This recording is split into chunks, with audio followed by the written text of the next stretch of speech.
Hey guys, my name is ChadChad. Not really. Do y'all remember when people lost their minds over the limited launch of Valentine's Day themed Stanley Cups and would do anything to get one, including waiting in line overnight or even starting group-wide fights? Get him! Get him! Stop him! Stop him! That was crazy. Thank God in 2025 we've learned from our mistakes and nothing like that will ever happen again.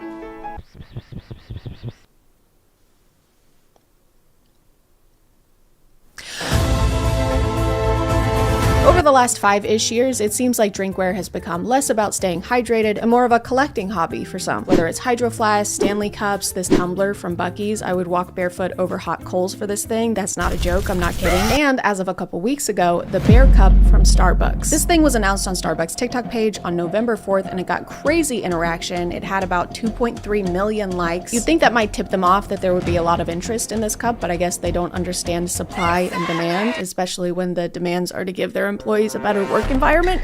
The cup is a pretty basic glass bear with a hat on top, which is pretty cute. Putting hats on top of things that shouldn't have hats on is always going to be cute. They got us there. But for $30, I don't know, maybe it could have a handle. Maybe you could hold it in any other way than grabbing it by the neck. Bears don't like that when you do that to them. Trust me, I've tried. Or maybe it could fit in a cup holder. Any cup holder.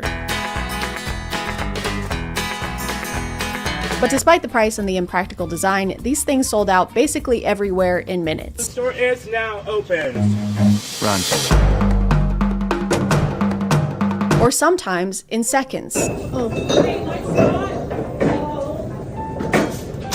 That's it. We only had 6.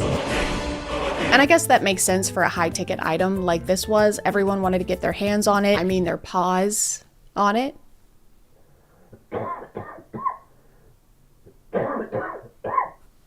But I don't think that's the only reason they sold out so quickly. I think it probably had to do with Starbucks putting an average of 3 cups in each location. I don't know what the fuck is wrong with you. Have the cup. I hope that makes you feel better.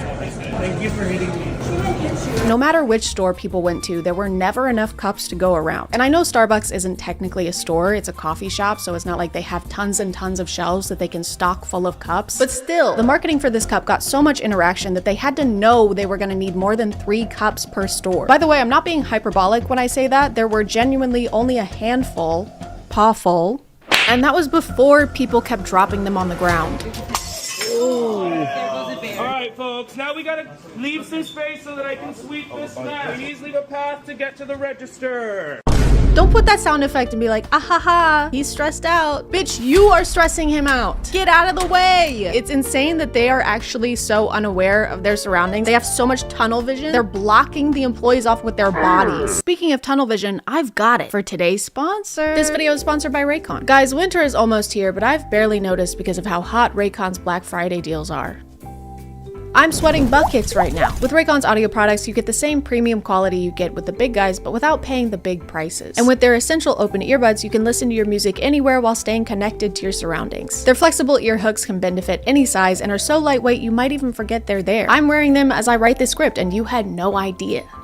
And neither did I, because I forgot. They've got 8 hours of playback time and 36 hours of battery life with the charging case, meaning a single charge can get me through days of thrifting trips, dog walks, and shower scrubbing. Plus, with their digital signal processing tech, they're made to optimize your voice while blocking out everything else. So when I call my mom, she can't even hear the shower scrubbing. Can you still hear me when I'm doing this? If you want to check them out and get up to 30% off during Raycon's Black Friday and Cyber Monday sale, just click the link in the description or go to buyraycon.com/ChadChadOpen. Thank you to Raycon for sponsoring, and let's get back to the video. So far, I haven't found one video where the store had more than a single-digit supply of cups. Hi guys, welcome. Do you have the glass beers? We only have one. What? You're lying. But what's even crazier than them failing to predict this is the fact that they also didn't enforce any kind of limits on how many cups each person could get. They told me there was only going to be 4. People going crazy, like damn, leave some for the rest of us. People were just allowed to walk in and grab as many of these cups as they wanted, which means the resellers flocked to these cups like bees to honey, or bears to honey. Or flies to honey. Everyone likes honey. And now if I look up bear cup Starbucks, the first things I see are people relisting the bear cups on Etsy, on eBay. This one is for $300 on Mercari. This one is listed for $2.5 million. So best of luck to them with that. Hope that sells quickly. People were standing in line anywhere from 3 a.m. in the morning to 9 p.m. the night before. Social media videos showed customers camping out in order to get their hands on one. I have no chance. People were so committed to getting this cup that they were even willing to commit crimes. We out here camping. I got the porta potty, toilet paper, white beads, and 2 chairs. Is this a joke? Is this a meme? Are we memeing? Been at Starbucks since 10 p.m. for the Hello Kitty and glass bear drop. I even brought my portable potty. I'm not losing my spot. Why did she phrase it? I even brought my portable potty. Like it's a fun fact. Like that's an additional fun fact. None of this is fun facts. I'm gonna be sitting out here for hours. And I even am gonna be shitting out here for hours. It makes literally no sense to me why you wouldn't have some kind of limit per person on the cups right out the gate, especially based on how past holiday launches have gone. Get up, get up! History tends to repeat itself. History tends to repeat itself. Imagine having such a wanted product, seeing people start queuing up the day before and going, wow, this is great. Everyone will be respectful and only grab as many cups as they need. Are you sure? I mean, there's something called greed. Yes, I love Michael B. Jordan. So you've been standing in line for hours or all night even. Your feet hurt, it's cold, the woman in front of you is shitting into a bucket. And after all that, you still don't get a cup because the guy in front of you swipes them all so he can list them on eBay for 17 times the price. Just bought this cup for $30. In 20 minutes, it's sold right there. $215. This guy. Surely that wouldn't cause people to fight each other or anything. That wouldn't. Okay, this is literally the second TikTok I'm watching about this, and the first words are, okay, fine, call the cops on me. I don't care, call the cops on me. But some people didn't even have to go to eBay to turn a profit on this because they started getting offers for the cup right there in line. And I walk in and some girl is checking out with it. So I go up to her and I'm like, can I please buy that off of you? I've been looking for this cup. I will do anything. I have $1,000 in my car cash I can give you. Hang on a second, pause. That is crazy. Why would you spend that much money on something as trivial as a cup just because you want that specific one? That would be like spending thousands of dollars on a piece of cardboard. Oh my God, Bill! No one would ever do that. The worst part of all of this, obviously, is how people were treating the employees, who are, by the way, already going through it. Don't buy Starbucks right now. There's a strike going on for unfair labor practices. I guess they forgot how to treat their employees well. I guess someone should get them a refresher. Turns out when you market a cute cup to people who love cute cups and then don't send enough cute cups to stores, the first people to get blamed are not the executives who made those choices, it's the employees. Employees! Some people immediately decided that the reason for low stock in stores was because the employees were buying all the cups. So, employees ourselves were scheduled to be in the store at 5:30. It's so cool that all three of these people are yelling at this guy at the same time. It's also so cool that we're filming this so we can try and get him in trouble later. She's not allowed to. She's on the clock. So she's shopping on Starbucks clock. Thank goodness this woman is here. I was beginning to worry no one was around to advocate for the billion-dollar corporation. She's shopping on Starbucks clock. And you're hopping on Starbucks' clock. Hop off of that thing. Stop riding them. Trying to get an employee in trouble and potentially messing with their livelihood because you didn't get the product you want is slimeball behavior. I'm sorry. Slimeball core. I saw so many TikToks where people were claiming the cups were gone because the employees probably bought them all. The barista mug was never on the shelf. The employees' props bought it, annoyed emoji. Which I think is a pretty unfair conclusion to come to when the employees had nothing to do with how many cups were sent to each store. It was the company that decided to use scarcity marketing for this entire campaign and make people feel like they missed out on this one so that next time they'll be more likely to try and get one. It's not like they sent hundreds of cups to each store and the employees stashed them all away. The employees aren't napping in the back rooms on a big pile of bear cups like Smaug. I feel like a more accurate metaphor for this would be throwing a big juicy steak in front of a group of starving lions. I'm so hungry, by the way. And then turning to the squirrels and being like, okay, don't let them eat any of this steak or you're fired. I haven't. On top of all of this, employees had to deal with people like this. They were I was here at already 5:30. in line outside. I've been You were sitting in not my standing car. In line. You I were sat in in your car. Stop talking over her. Yes, I did. Oh my I was god. at the- This is giving me PTSD, like flashbacks to working in a call center. This is terrible. Show me the cameras, please. I can't show you the camera. But you can. You're claiming Bro, something. she just said she can't show you the cameras. can, Oh my though. god. Okay, we're not going to serve you, unfortunately.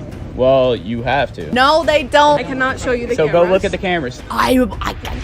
There was maybe like 9 people lined up, but they were lined up at the exit. So I walked up and stood at the entrance. It doesn't matter if the line is over here or if it's a few feet over here. This is still the line. It doesn't matter if you walk up and you just decide to start your own line based on the sign in front of the doors. The doors both open. People enter through the exit all the time, every day. It doesn't matter. So everybody pushes through, all right?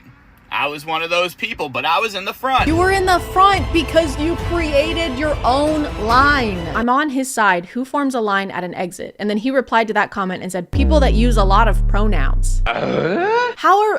I'm sorry, but if they lined up at the wrong spot, he's right. No, he's not. What is, I'm so angry. It looks like they're not going to be restocking the Bear Cup because, like I said, they're trying to make you feel like you missed out so that next time you get in line a week before launch. That's a lot of poop buckets. Things are going to get pretty grisly. I do feel kind of bad for the people who really wanted a Bear Cup but couldn't get one, so I decided to recreate it right here in my home so that I can have it, not you. You still don't have one. Hey guys. Hi. We have 10 minutes to make a Bear Cup from scratch. Also, we weren't allowed to make a plan before this, so we're going into this blind. Call us mice with no tails because that guy's wife cut them off with a farmer's knife. Start the timer. 3, 2, 1, go. Okay, we have 10 minutes. Okay, 10 minutes to make a Bear Cup is easy. Here's the plan. Hold on. We're going over here, actually. This is what Minto does to all of her toys. She tears them up and she rips everything out of them. So I think we can use something like this and we can put the cup inside. Wait, okay, so look, here's one with a hole in the top. This already. kind of feels like really This promising. is basically a bear if you take away the P and the inguin. Wait, okay, so here's a squid. Okay. Wait, this is like a perfect hole in the top, like that. It is, but does it resemble a bear enough? If you take away the S and the quid. Yeah. Me when I'm British and I'm robbing you. Take away the quid. Take away the queen. Take away the quid. Sorry. There has to be something This one. bearish. This simply won't. Me when I'm a stockbroker and I'm looking at the S&P 500. Wait. That's a log. Yeah, but it's close. Wait. It's close to color. Whoa. That's a monkey. Okay. Well, this is a bear. Okay, actually we could use this. Now that I'm thinking about it, this is a bear. We have 5 minutes Okay, go, left. go, go, We go, have go, to go, go. go. This has a hat on it. I feel like we could use that. That's important. All right. Can we get the bill? This is very wait, hold on. Me when I'm trying to decide who's paying the check at dinner. Don't film her for this part. We have 2 minutes and 12 seconds. Okay. There's like a label on the Bear Cup. We need to put our brand label on the Bear Cup. Okay, alright, what's our label? Bear CUP. Bear, I'm assuming the letters. Boy is drinking water to show solidarity. Okay, 5 seconds. 4, 3, 2, 1.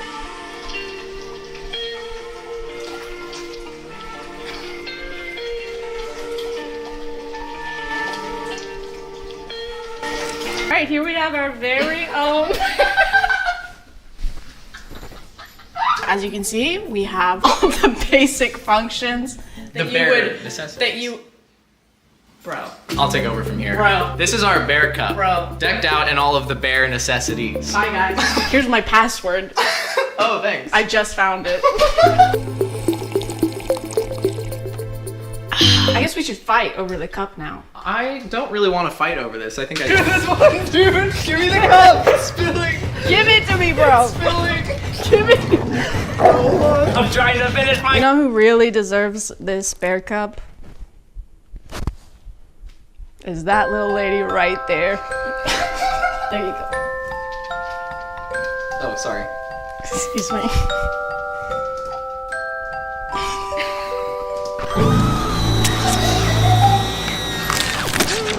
I'm gonna call it there, guys. Thank you for subscribing, and if you are still here, thank you so much for watching. I appreciate you clicking on my video out of all the videos that are on here, and I'll see you next time. Okay, Bear.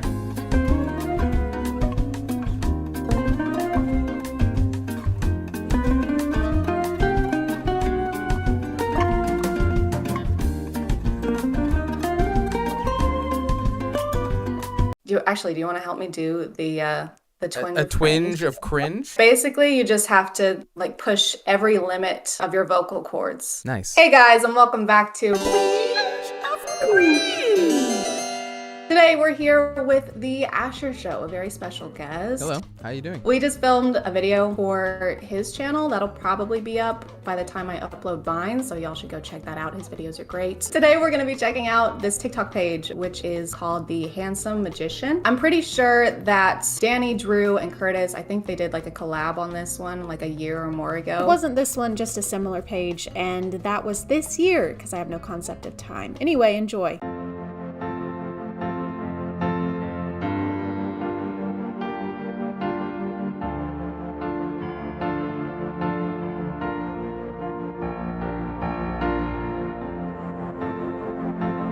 Excuse me? He broke into her house. She's loaded. She's got gold bars and cash stacks upstairs. Who is she, Jeff Bezos' ex-wife? Why is she so rich? No, I think it's because of that body she's got in the attic. It was probably a contract or something. The Handsome Magician, that's the name of this channel? Yeah, The Handsome Magician. So who's the magician? I think he is. I think he's the creator. He's the common denominator in these videos. But his PFP is Mark Zuckerberg. Of course, as it should be.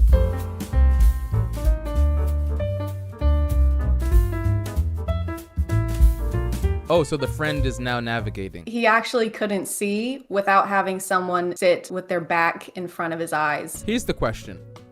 Is that him twice? Or did he get a friend to help him do this bit? Crippling debt. Your friends, did you know that your friends can actually keep you from going into crippling debt? Yeah, my friends always tell me that, like, Asha, pay your bills. Yes! This one. Yeah, I sent you this one. Sorry, too small. Is the baseball here for scale? I thought the baseball was supposed to be showing the shape. I don't like the shape of you. Yeah, there's a round baseball body on the back. shaming.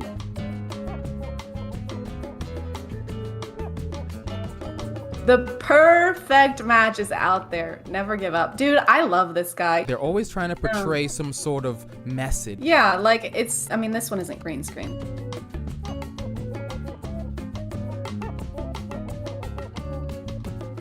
Okay. No, you were wrong. I love the royalty-free Ninja Turtle. It's so skinny. So thin. Like, this guy's been doing Pilates. This is the Ninja Turtle that doesn't like pizza. What's that video game where the couple that's like about to break up and you have to talk to them and you like actually type stuff in? Oh my goodness. I know exactly what you're talking about. You knock on the door. Hello, come on in. Yeah, the animation of her face looks exactly like that. Shoot, you're right. Oh, and this is why, okay, so I saw them like last week and I didn't really recognize them. And then I clicked on their page and I saw this one. Oh, they're digging again. But do you see who is doing the digging? No, I can't. Wait, let me enlarge this. It's Danny Gonzalez's head. Is it? Green, like, edited onto this person. Oh my god, this is so meta. Oh, I just realized I was too busy focused on the face. I didn't get the message of this video. If you keep digging... This one is like, don't be greedy. Yeah, because then you'll fall into a pit of tigers. Right. Careful what you wish for, Danny Gonzalez. Danny, you're getting too fucking greedy and you need to stop. Get down there with those tigers. Come on, baby, just one little kiss. Forgot that we're voicing these characters. Oh, yeah, we gotta voice them. Okay, I'm not in the mood to kiss you tonight. Thanos snap. I am leaving you. Those who lose their tempers lose their loved ones. I don't know anybody who gets this upset over not getting a kiss. Yeah, he's enraged that he turns into a tiger. I'd be mad too if I had to wear sandals like that. Okay, so I did see this one last night. I don't know what this one is. I think it's like a Roadrunner sketch. It is! Oh my god, look at him run. He doesn't even move his arms. Why doesn't he move his arms when he runs? Who runs like this? What's the message here? They wanted to leave it up to interpretation on this one. It's up to the viewer this time. I think it's your turn to figure it out. Yeah, it's time to use your own head for once. Have you ever had anyone comment on your lips? Because I don't think I have.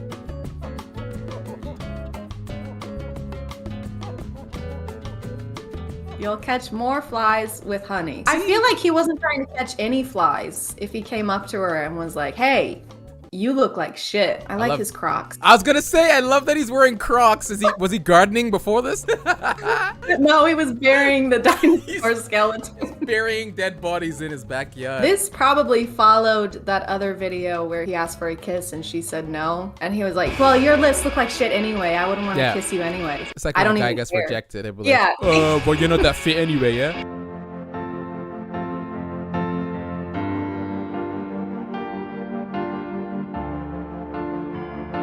Dude, he literally will edit her death into almost all of He these. loves killing his wife.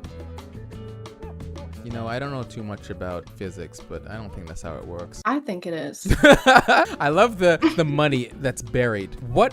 There's always money in the ground. I don't know what world this is, but I would love to live here where there's you just dig a couple inches below the ground and there's automatically gonna be money there. You just have to stop after a couple feet, because you know. Ham. Ham, ham, ham, ham, ham, ham, ham, ham, ham, ham, ham, ham. In Japan, we call it hum. Hamu? Hum. Say, what do you make of this Miss Frizzle controversy? I hum stay out of it. I am staying out of it. Oh, okay. They're getting into politics now. What was the Miss Frizzle screen cap? I don't know how to explain it, but the new Miss Frizzle is homophobic. Why would they throw that on the screen? Does Miss Frizzle like ham?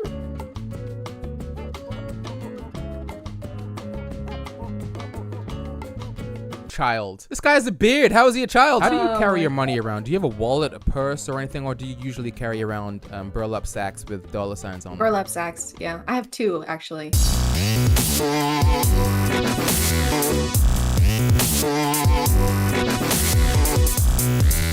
My favorite flavor of pie is greed and anger. I'm trying to read all the stuff. Pie, greed and anger, punch, punch, punch. What was this one? People who lack empathy. Oh, he's getting rid of the haters. Yeah, okay. He's getting rid of all the negative energy and he's vibing. He's doing a vibe check. More of a vibe cleanse because he's annihilating everything. This guy could take Jake Paul in a fight. You see that kick? Holy smokes. And the top hat on the dolphin? How much is the top hat? I'm gonna buy one right now. $114? Oh my god, they are very expensive, but worth it. I think you should buy one right now. I'll send one to you as well. Ooh, that would be amazing, actually. I'll wear it in every single one of my green screen videos. Yeah, I think you have that to. I ever make.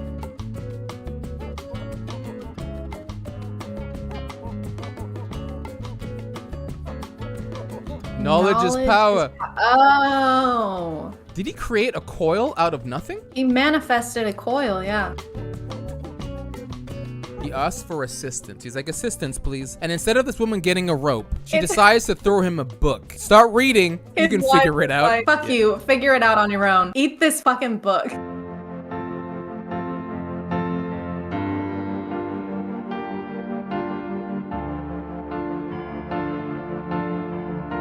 He's drowning. Oh. Huh. He's dying. Also, this looks like a penis. Wait.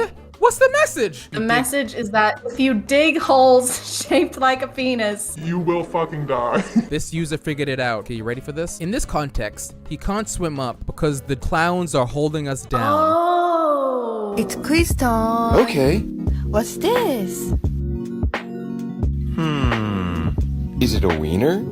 That's right. In Japan, we call it winner. Huh. I like that they're teaching us things. How to say I do too. wiener in Japanese. Is that Jerry Seinfeld? Yeah, it is. I never sausage little wiener before. Okay.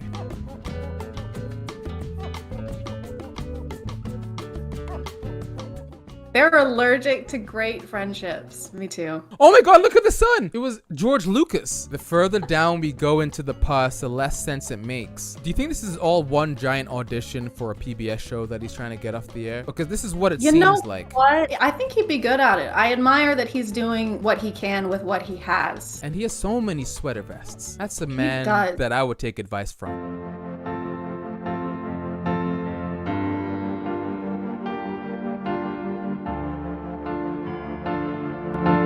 I read the Bible and I've never seen any of these words before. I've read the Bible also, and I don't recall him ever saying, letting shit slip or you'll be leaving with a fat lip. Jesus, come on. Profanity, Jesus. Is this him? I feel like this is the man behind this whole TikTok thing. It has to be. Because this was the guy who played the kid. He was the guy who played the kid, yeah. I feel like he had a vision to confuse everyone on TikTok, but also give some life lessons. And he was like, Mom, Dad, would you mind doing this for me? I feel like we can go viral. I think you're right. He's Oh the my one God. that's doing the editing on these. Yeah, I knew it. I knew there was something behind this whole story. I think we cracked it, I feel so much honestly. better. I feel so much better because I would have had questions for so I long. appreciate you going on that journey with me. You know, now I'm gonna have to like detox and just read a book or something because my mind is scrambled. Yeah, you're gonna have to purge all the bad energy. Just karate chop and kickbox them. Get them out of there. I'm gonna call it there. Thank you so much for watching. Thank you to the Asher Show for being in my first ever collab. And I will see you guys next time. Okay, bye.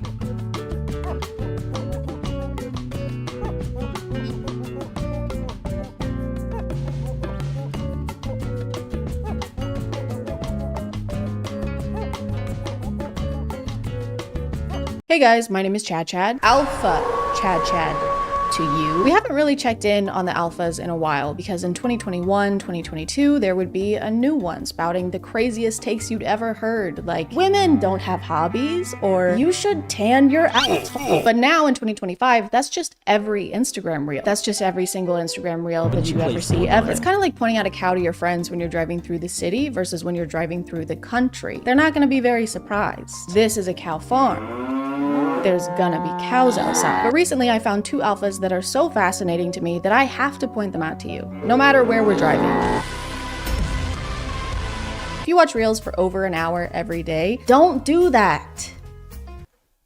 So do I. Then you've maybe seen this guy before. His favorite whiskey, Johnny Walker. What do I do at duty free? Fucking Johnny Walker. That night, sipping the fucking Johnny Walker in the war room by myself with him, chilling. Luke Belmar is a biohacking, crypto trading, e-commerce-ing, alpha finance bro millionaire. Give me a $10 million contract every 4 months. That's you know? By the way, I didn't realize what biohacking was until a few days ago. Apparently, it just means changing your diet and routine to try and improve your life. That's obviously a simplified definition, but based on the term they've been using, I thought it was a lot more serious than that. Biohacking is your ability to reverse engineer life. Bio means life. Hacking through it is your ability to figure out the most optimal ways to experience life. So it kind of seems like they've just alpha-fied taking care of themselves. Hey bro, you want to film a podcast episode real quick? Because we need to convince ourselves we're doing something fiscally profitable in order to sincerely talk to each other. Sorry dude, I can't. I'm biohacking. Bro, what? You're biohacking? That's crazy, dude. That's impressive, for real. Yeah,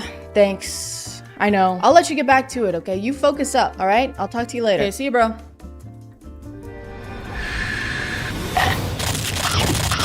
This is actually one of the best apples I've ever fucking had. Luke posts a lot of clips of himself on various podcasts saying things I think are meant to be insightful, but usually make no sense. I think people need to start studying words. You look at a bank, right? What is a bank? River bank. Right. What does the river bank do? It controls the flow. The flow of what? The flow of the current, the currency. If it's controlling the currency, it's also controlling the what? The flow.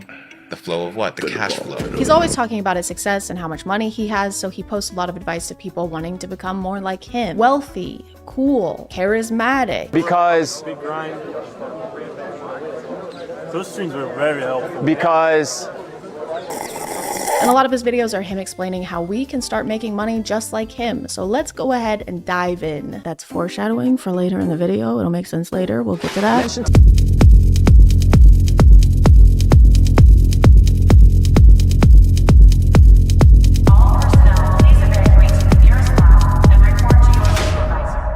Secret to being rich, guys. Ask rich people to give you money. Pretend to be their friend so you can use them for personal financial gain. It's a side hustle because you're hustling them. At the end of this clip, he also says this.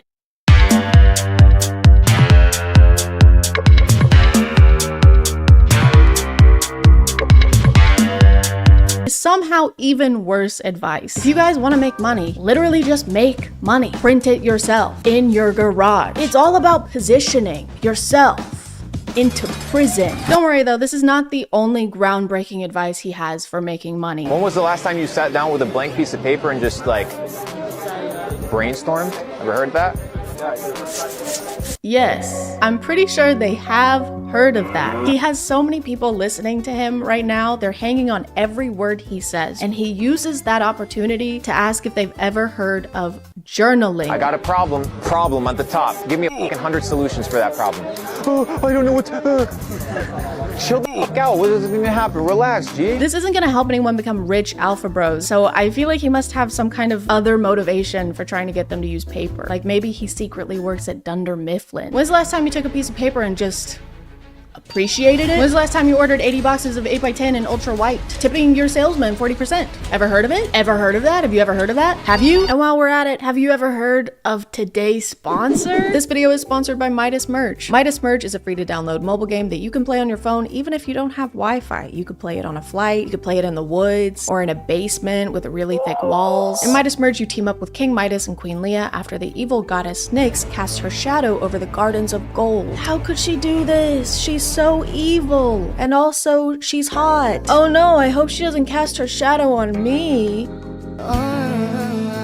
It's up to us to save the gardens of gold and restore them to their shining glory by merging items. Merging these sunbursts will brighten the garden and also free these little creatures from the cages that Nyx has been putting them in. Stop it, Nyx! Put me in a cage instead. You can even merge these cute little creatures and evolve them into higher levels, aka into cooler looking creatures. The more of these creatures you have, the faster you'll be able to save the gardens of gold from the evil goddess of night, who keeps calling me sweetie and also kitten. So we're basically a thing now. If you want to check out Midas Merge, just click the link in the description or use the QR code here, and if you're one of the first 100 people to use my link, you'll get this level 2 turtle named after me. You'll get your very own ChadChad turtle that looks just like me. Just kidding, it doesn't. That would be scary. Thank you to Midas Merge for sponsoring, and let's get back to the video. These haven't really been helpful so far, so let's watch this one, literally called Luke Belmar's Steps to Be Rich. This has got to be what we're looking for. 1. Go get spring water. Don't drink Dasani purified water. It's gonna fuck you up. Water is gonna fuck me up. 2. Once you have a little bit of money, start eating super clean, super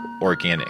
Understand that the food that you consume has pesticides, has chemicals. Once I have money, which I still don't have because that's what this tutorial is supposed to tell me. Don't use a microwave. Microwave, you're literally cooking your food. Microwave will cook food. Neglect celebrities. Don't give a celebrities. They're just dirt. Ignore celebrities, even though we're supposed to be making rich friends and they probably won't want to be our friend if we call them dirt and stuff. Yo, drop me a $250,000 wire. He's a dirt bitch. For someone who's always talking about the meaning of words, I think people need to start studying words. He seems to not understand the ones in step by step. We still don't know how to get rich like him. This wasn't even unhelpful advice. This was advice for after we've done the thing we needed advice for. What's up, guys? Today I'm going to be showing you how to tie a shoe. This is just a quick step by step. As you can see, my shoes are already tied. Go fuck yourself. Don't put food in here, by the way.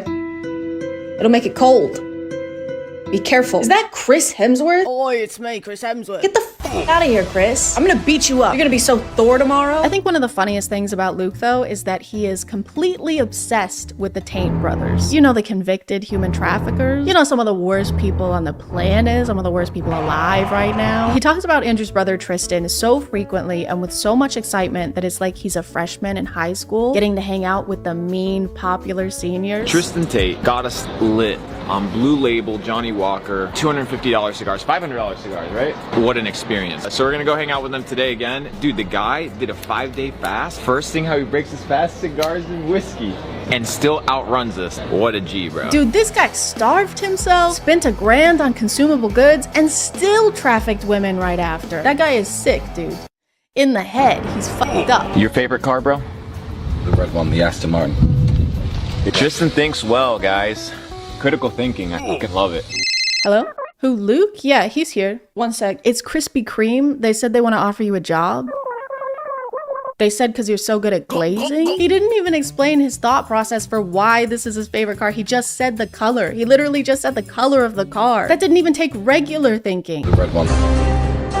Luke reacts to everything Tristan says like Tristan is paying him, which he might be. Yo, drop me a $250,000 wire. Tristan, take piece of dirt. Allegedly, most definitely, allegedly. 1000% for sure, no doubt in my mind, allegedly. It's like Luke is on payroll and he's trying to keep his job. I think we should move this filing cabinet over there. Yes, genius. That's why this guy's in charge. right? No, actually, I hate that spot. That's the worst spot in the building. And I've always thought that. I've always said that. I don't know. Maybe we should move the filing cabinet to my butt.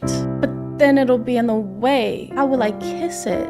Your butt. How will I hold it and kiss it and make out with it then? It's so crazy whenever people talk about the taints like they're literal gods, because again, they're convicted human traffickers. And second, the least alpha thing you can do is look up to a man. Like, why are you looking up? What were you doing down there? It's also such a public way to announce what kind of person you are to the world. Like, this is where you want to be. This is where you want to end up. This is your guy. Wooly Willy is your guy. I think this gives a pretty good idea of what kind of person Luke Belmar is, because wanting to be around the Tate brothers is like wanting to be inside a toilet bowl, because it means you're probably a big piece of shit. The water advice is pretty recurrent in all of Luke's teachings. It keeps coming up. You can do Mountain Valley spring water. You can do Avian. Evian. I love Evian. Yeah, those are good ones. Tastes good. Fiji? No. He refuses to drink any regular water. It has to be specifically approved brands of bottled water. And he tends to project this mindset onto others around him. Today I went to the dentist and she's like, can you rinse out your mouth? And I'm like, I'm not rinsing out my mouth with this tap water. Even the monkey knows, natural spring water, none of this tap water bullshit, bro. The monkey was drinking the water though. It seemed like it was having a good time until you approached it with the gentleness of a thwomp.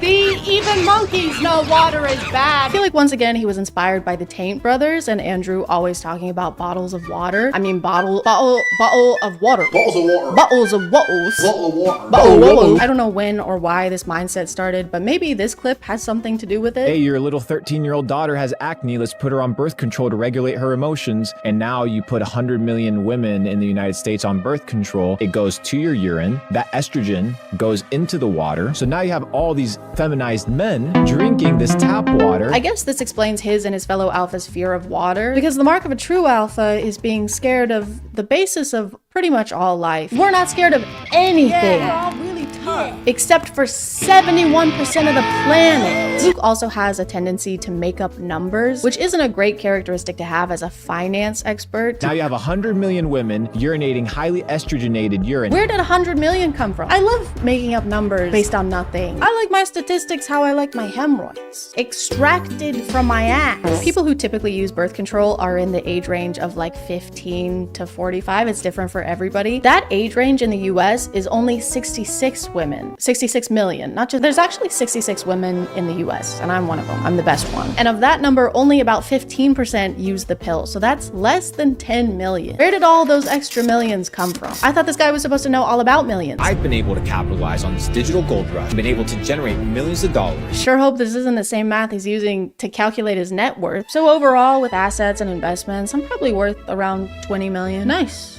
What about liquid? Where? It's actually totally fine that we haven't learned anything of value yet from these videos, because Luke has an online course that he sells. Now I can tell you, as a matter of fact, that there's people your age making an absolute fucking killing online, whether it's through e-commerce, drop shipping, crypto. He has an online course that makes him most, if not all of his income. What? Bones, what is happening? Who could have seen this happening? Why didn't you warn us, Bones? It's technically not just courses he's selling. It's actually a club where you get exclusive opportunities to connect with fellow entrepreneurs, which is something you can do on Instagram. All you have to do is comment the words Capital Club, and I'll send you a private link so that you can tune into this private event. Do you guys think it's private? Sorry guys, I just didn't catch if it was private or not. Could you guys let me know if it was private or not? Here are some examples of the exclusive connections you can make after giving Luke and his entourage up to $15,000. What do you guys do? Full-time trading. Full-time trading? Yeah. What markets? Forex and commodities. Where's my commodity? All right, there you go. Connect. All right, doesn't matter. Connect. Connect. Doesn't matter. Connect. Connect. You'll also receive priceless mentoring like this. Are you going to the gym every day? No, you're not. Are you sleeping well? No, you're not. I see eye bags under your eyes. So what you need to... Bro, look at me. Look at me. First of all. Good thing this is inspirational, right? Otherwise, it would just seem like he's making fun of this person's appearance. I see eye bags under your eyes. Do you work out? Don't answer. I know you don't. Do you wash your face? No. Your pores are like craters. What am I looking at? I can't tell if I'm looking at skin or the surface of the moon. Look at me. Look at me. Look at me. I slept with your mom. Okay? Now that we've mastered the financial aspect of alphafication, Give me a $10 million contract. let's move on to the physical one by learning from our next alpha, Ashton Hall. Hey can run very, very fast for undisclosed distances. He can dive into water. He can dive his face into water. Ashton Hall is a daily routine influencer who shows himself throughout the day as he gets ready to go places and then does things at those places.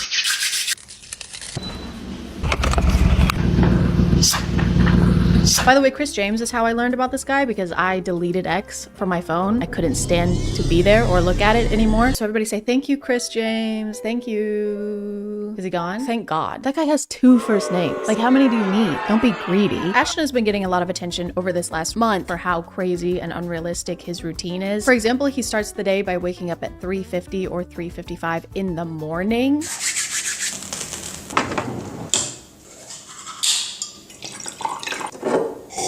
And there's really no reason to do that. The sun's not out, so you can't see anything. Businesses aren't open, so you can't go anywhere. The worms aren't even awake, so he can't even get one of those even. I'm a little biased though, because I hate early risers. I don't mean I hate rising early. I mean I hate people who rise early. The people that I know who wake up absurdly early in the morning only do it so they can tell me about it. Obviously, if your schedule demands it, that's different, but I hate when people act like waking up early is a productive achievement in and of itself. You're just waking up at a different time. That doesn't mean that it's a better time, especially if you're like Ashton Hall and went to bed at 7 p.m.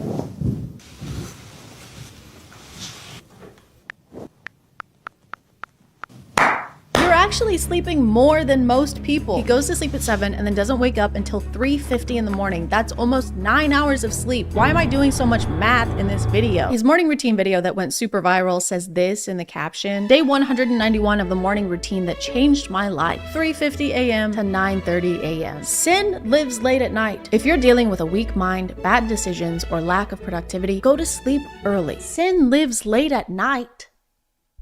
It's still night when you wake up. Sin is still around. He says variations of this phrase a lot. Brother, what do you mean, how do I wake up at 3:50 a.m.? Listen, I go to sleep early because temptation lives late at night. But if your willpower goes away the second the sun goes down, you probably have really weak willpower. You're still the same person no matter what time it is. So if you're making bad decisions, you can still do that during the day. Hey, you want to be in this 70-person orgy with us? There is nothing I'd like more. Sure. Yeah. I can't even begin to express how much I want to do this and how long I've wanted to do this and how much I appreciate you asking me and including me in this. What time is it? It's 5 a.m. I can't do this. But you just said you were gonna— I'm not that person anymore. It was 10 seconds ago. Ashton spends the rest of his mornings doing various things between each round of putting his face into ice water.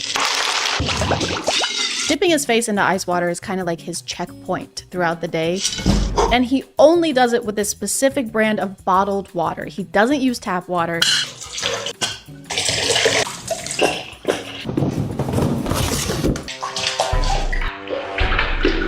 He doesn't even use tap water to rinse his mouth after brushing his teeth.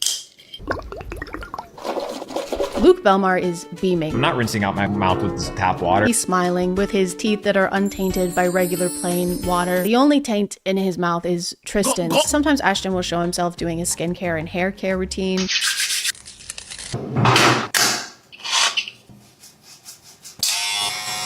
Hey, do you want it to grow or not?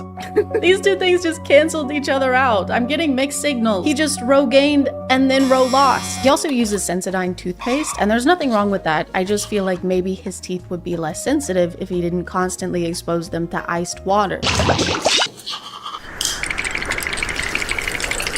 After Ashton is done waking up in the mornings, he usually goes onto his balcony to drink more water. My favorite part of this is when he squats after finishing his push-ups to drink more water, because the wind moves his pant legs around, but when I first saw it, I just thought his legs were shaking. Yep, just finished doing push-ups for 16 minutes straight.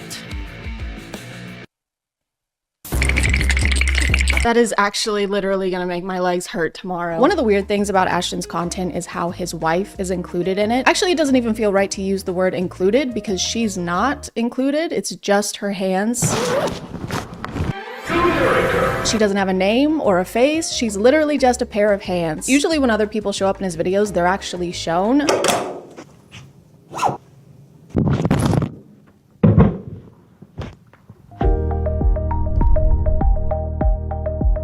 But not her. She's just here to serve. She brings him water to dip his face in, obviously. She serves him his meals and he doesn't even look at her. Thank you. Why does he need someone to bring him food anyway? He's been awake for 5 hours at this point, and he couldn't find time to scramble an egg. He could have just done it here when he stood in place for 4 minutes straight.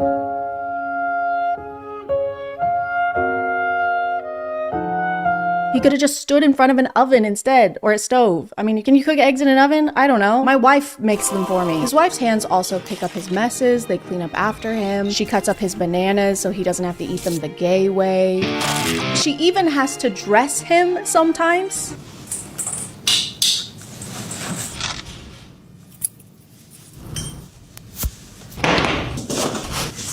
Thank you.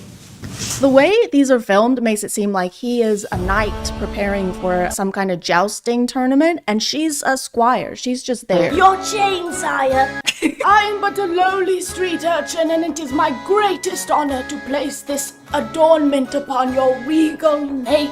Break a leg, break both, I fucking hate you. And this is definitely intentional. He definitely wants to come across as if he is basically royalty, with people escorting him places and carrying his stuff for him. He even has his wife draw him a bath.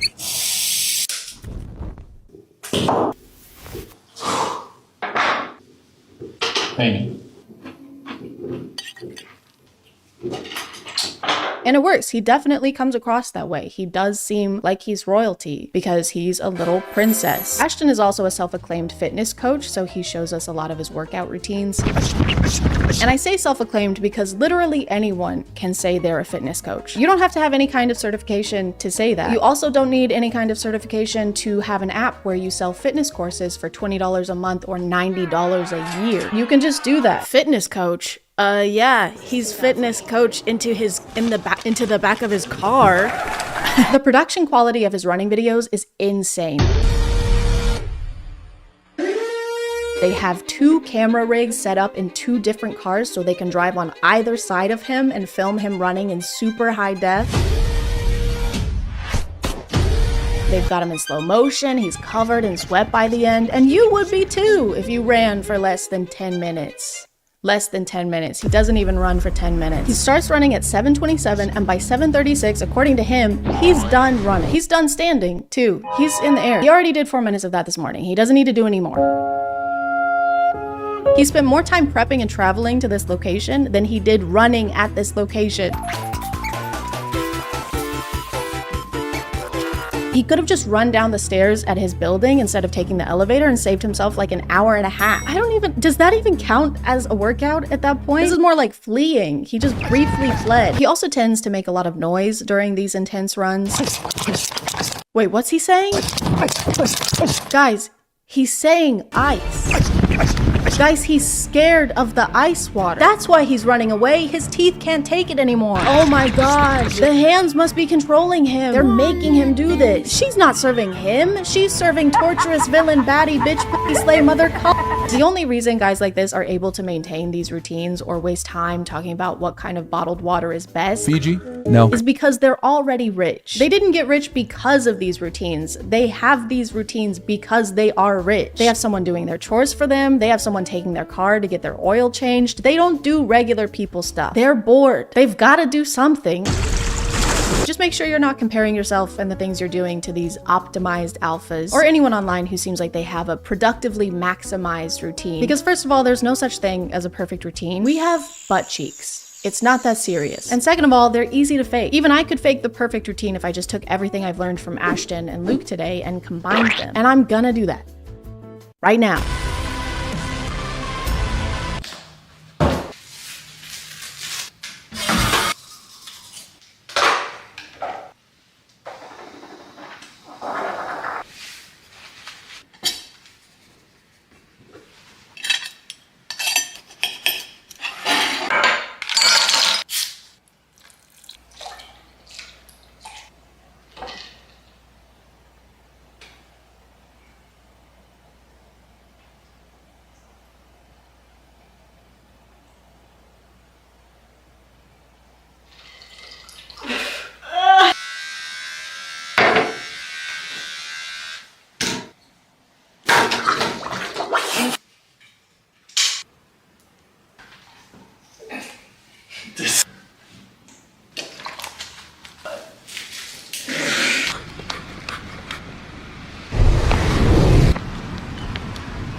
Hello.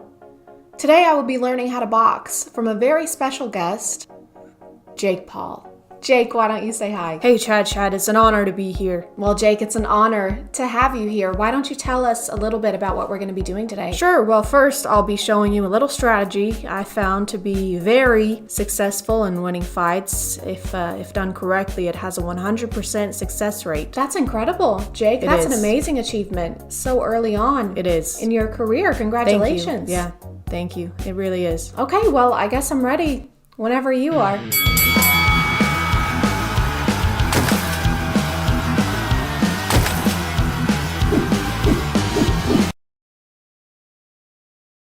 What's this? Just take it. I thought we were gonna fight. We are. Just take the money. Okay. Now what? All right, now let me win. What?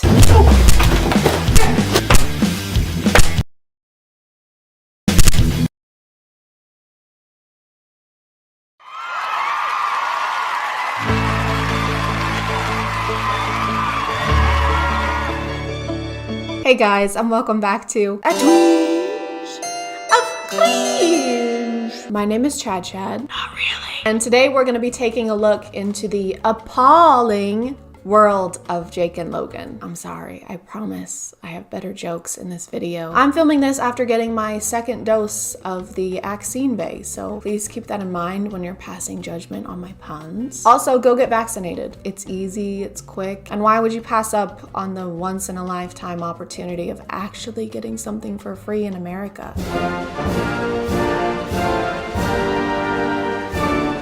I think if you're on the internet, you have at least some knowledge of Logan and Jake, whether it be voluntarily or against your will. If you're like me, it's the latter. Most of what I learn about them is through news articles, because if there was an award for YouTubers most in the news for doing bad things on both a YouTube and real world standard, they would get it. They would get the award for that. Hey, will you take a picture with me? Sure. I'm not kissing you. Like two very problematic grapes departing from their cluster, Jake and Logan came from Vine, and with the YouTube platform just waiting to be Concord, enough! They made their way into internet infamy. Where's all my middle schoolers at? Oh my god, they're self-aware. Elementary school? Oh my god, they're so self-aware. One of the first things I heard about them after Vine shut down was during that era on YouTube when almost every channel was reacting to the music video It's Everyday Bro, which had more flow than a progressive commercial and was posted 4 years ago. 4 years. 4. There were so many videos posted about it that I don't think there's anything left for me to contribute in 2021. So I'm gonna move on to their more current content. Jake is obviously a professional boxer. You know, his brother is a lot more talented, has a larger following. Those type of things. You literally, that's like calling Kylie Jenner Kendall Jenner. Like, doesn't matter, still a compliment. You ever whoop your ass when you were the little brother? That was a question, Jake. You're supposed to respond. I just don't care about your questions. 50 people want him to win, 50 people want him to lose, and I was shocked because it's got to be like 90-10. Pretty amazing how many people don't like you. I actually kind of find it pretty impressive, your ability to be disliked. Dylan wouldn't sign a contract. Well, I'm trying to wait for you to stop talking. Okay. Bro, you were 36. So a lot of his content is related to that. But there is this. This was posted end of last year. And this looks good. I bet it's great. Ladies and gentlemen, thank you all for coming tonight. Let's give it up! Welcome to the first annual training camp talent show! Hi, I'm DK and I reside from Los Angeles, California, and tonight I will be showing you guys some of my great tricks. It is going to be called the Ice Hole Challenge. I'm going to squeeze ice in my hand, and when I open my hand, it will not be there. So you mean like you're going to hold an ice cube until it melts, and that's your talent? Amaze a woman. We have to retreat. The aliens are too strong. We're losing a lot of people. Don't worry, okay? We still have Melt-A-Cube. Hey, I'm Melt-A-Cube. What the hell is he gonna do? Well, I think it's pretty self-explanatory, Llama Girl. He's gonna melt a cube, watch. Yeah, so I just... Oh no, they have melted cube, guys, we gotta go. Oh my god, it's working, they're running away. Thank you guys very much. Thank you guys so much. Sit down, sit down. The haters will be there. It's on, it's on. What are these cuts? Like, I guess they add to the video if you're trying to make it more comical. I would like to place emphasis on the word trying, but after a while they just get obnoxious. I feel like I can't really show the rest of this video just because of the pure amount of ass in it. He takes pictures with an ass to promote his new music video, and then he eats eggs off of an ass. But I can pretty much sum it up for you. Hey guys, today we're gonna be filming a music video. I'm gonna be taking pictures with an ass in my face, and then I'm gonna be doing fight stuff. Be sure to buy my merch, by the way. We have phone cases, sweatshirts, t-shirts. Please, for the love of God, buy my merch. All my videos get demonetized, and I don't know why. Logan's recent content seems to be much more bearable. He has that new podcast, and he's also doing the fighting thing. I'll answer the Muhammad Ali question. George Foreman. If you tell me what 7 times 8 is. Why are we still here? You can't do math. I've made a severe and continuous lack of my judgment.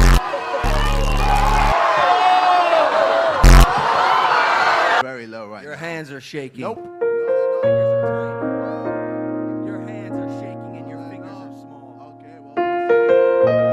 That probably has something to do with him getting a new PR team and or manager after a little something that happened in 2018 that rhymes with ilming a lead dotty. I've made a severe and continuous lapse in my judgment. In more recent controversies, Jake and his squad were seen looting a mall in the midst of last year's protests, where Jake is on video saying, "Hey yo, give me a free cologne."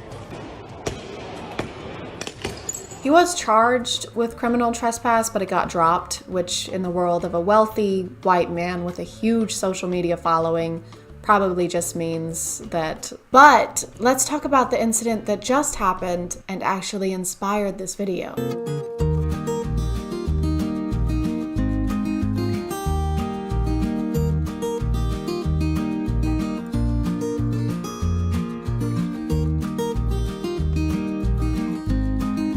The stuff I've read about this mostly uses Jake's name, but I think it's safe to assume that Logan is driving the other golf cart, considering he's the one who lives in Puerto Rico. It also says they're launching an investigation, but I think we all know how that's gonna go. Hey, you can't do that. That's bad. Is it though? Excellent point, Mr. Paul. Have a great day. Jake's defense, of course, has been that he didn't know you're not supposed to race golf carts on the beach and that it's turtle nesting season, and I'm sure there are 0 signs or guidelines on the beach that would have educated him on that.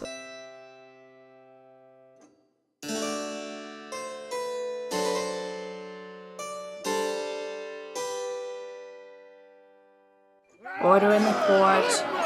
I said order in the court. Jared, on the charge of homicide, how do you plead? I'm not guilty, Your Honor. Jared,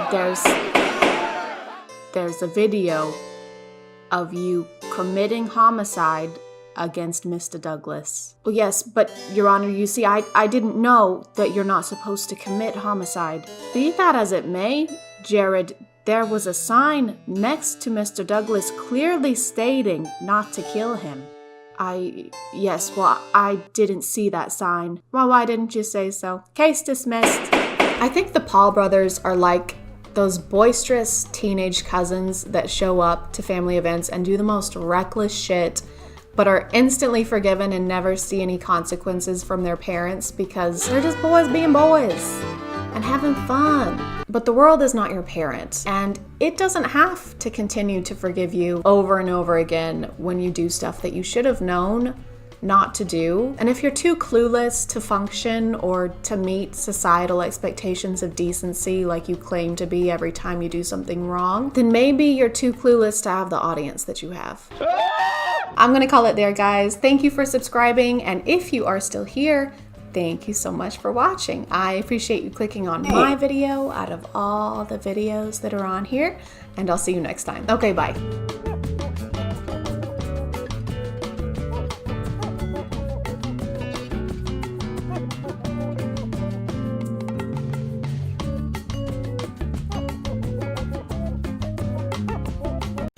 Water, one of the most vital resources on the planet, something that we can't live without, and something that momfluencers can't bear the taste of without 2 pounds of powdered pineapple Fanta mix and heart-shaped ice cubes made of pink lemonade. So it makes sense that something as important as water, something of this magnitude, deserves to be carried in a vessel of the same importance. Something sturdy, something cute, something that retails for up to $60 before tax. So when Stanley Cups started blowing up online, we found that vessel.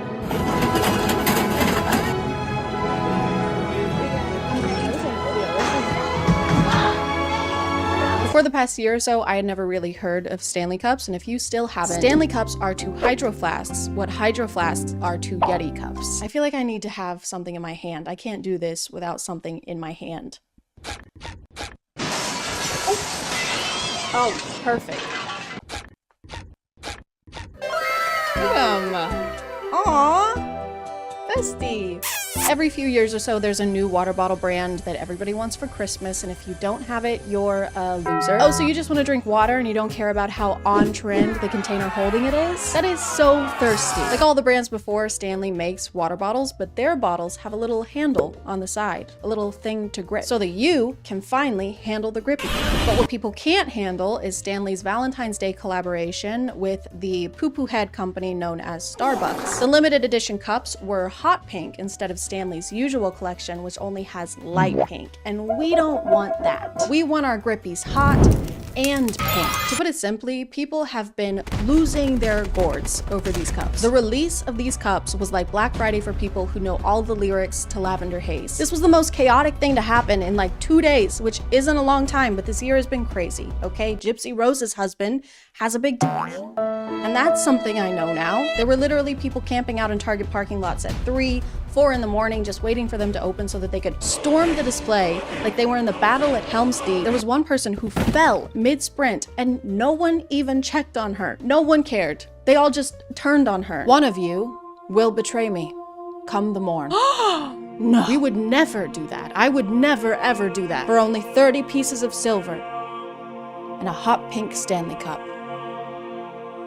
They made a pink one? Well, hang on. I mean, why wait until morning? Guys, he's in here. No, wait, that's not. Sorry, man, they're BPA free. What? Yeah, come on, don't be cross. Judas. But someone who would never betray you is today's sponsor. This video is sponsored by Care Up. One of the reasons I've never been able to keep up with a vitamin routine is all the time you have to put into finding each individual one. You get one here and one there, and then when they run out, you have to do it again. Well, not anymore, you don't, because Care Up offers a curated vitamin routine based off your specific goals and lifestyle. You take a quiz for a few minutes, and Care Up sends your specialized products every month in a counter-friendly box with your daily vitamins already zipped in this little bag, so you literally just have to grab it and go. It makes it way easier to take them every day, but if you need an extra reminder, just download their free app where you can set up and track your routine goals, whether it's getting enough protein or going outside. Yeah, that's right. Go touch grass. Based on my quiz, I've been taking iron and keratin because my hair still hasn't forgiven me for last year. I've also been trying this collagen because my skin gets way worse in the winter. But this stuff is great. It's unflavored, and I mean actually unflavored, so I can just mix it into water and then ta-da! Take that winter. Checkmate. If you want to check them out, just use the QR code here or click the link in the description and use code ChadChad for 50% off your first order at Care Up. Thank you to Care Up for sponsoring, and let's get back to the video. But the funny thing about people running through Target like this is that I can almost guarantee that every one of them already has a Stanley Cup. There are people who collect Stanley Cups like Pokemon cards. I've talked a little about skincare on TikTok and how people will have ridiculous amounts of skincare products that no one person would ever need. Some people do the same thing with Stanley Cups. They'll have cabinets dedicated to Stanley Cups or walls with shelves crammed full of them in every possible color to go with their different outfits. There are at least 32 cups in this picture. One person does not need that many cups. I've heard 2 girls only need 1 cup. I heard that somewhere. The Valentine's Day tumblers were $45, and they had other ones for less money, like the shorter ones, but nobody cares about those for some reason. No one cares about the short kings, even in drinkware. Shame on y'all. After all this crazy stuff went down, Target had to start making systems to try and avoid the chaos. In a lot of videos, they sell out in literal minutes.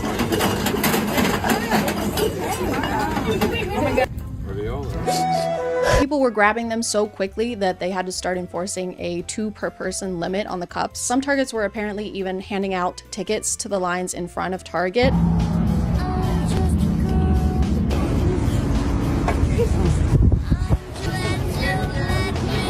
many does y'all get, you know? And if you didn't get handed a ticket, you can't buy a cup. Like, there's no point in you even going to the display if you don't have this ticket. You basically have to win the lottery to buy one of these cups. Actually, it's not even like winning the lottery. It's like having to win a lottery just to be able to buy a ticket to win the lottery. Hey man, how's it going? Can I get the Powerball? You got a ticket? Not yet. No, it's the Powerball. You gotta have a ticket to buy a ticket, okay? I don't care how powerful your balls are. Some stores had cops guarding the display, and you might be thinking that's kind of overkill. It's not like anyone's doing anything illegal. Think again. Think twice. Think.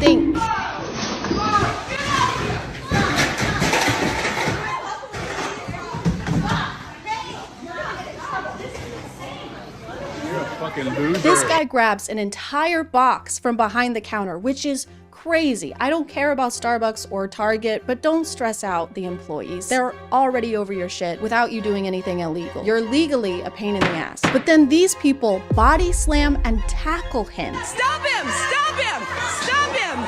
Stop him! Yes, stop him! Everyone rallied together over this box of Stanley Cups like their lives depended on it. I've seen less of a Samaritan response during anything else. Oh my god, that man is stealing a box of Stanley Cups. He's stealing Stanley Cups. No, it's a baby. I'm stealing a baby. Oh, thank God. I thought he was doing something really Come on, bad. I'm a kidnapper, not a monster. Goo goo gaga. Goo goo goo. Gaga gaga. And after this whole struggle, it looks like there's only 1 cup in this box. No, it's okay. We're gonna call law enforcement. He just 1v12'd these people for 1 piece of drinkware. And I understand being excited about something that's limited edition. People do it with video games and collectibles all the time. But we're talking about reusable water bottles. It helps the environment because you only need 1, like a cast iron skillet or underwear. But some people like to kill 2 birds with 1 stone, or all birds with 1 environmental crisis, and use both.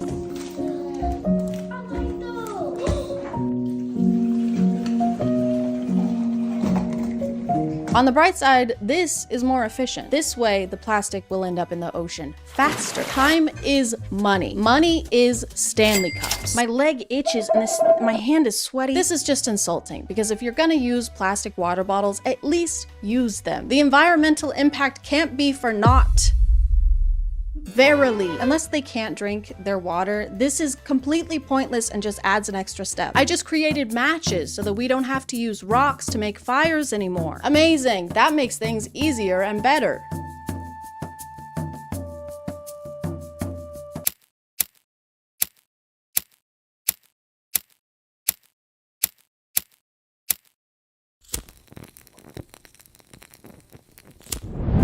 That was way easy. So convenient, right? I know they want the aesthetic, so that's why they have to pour the water into the Stanley, but it's also so they can use the Stanley bowl attachment thing.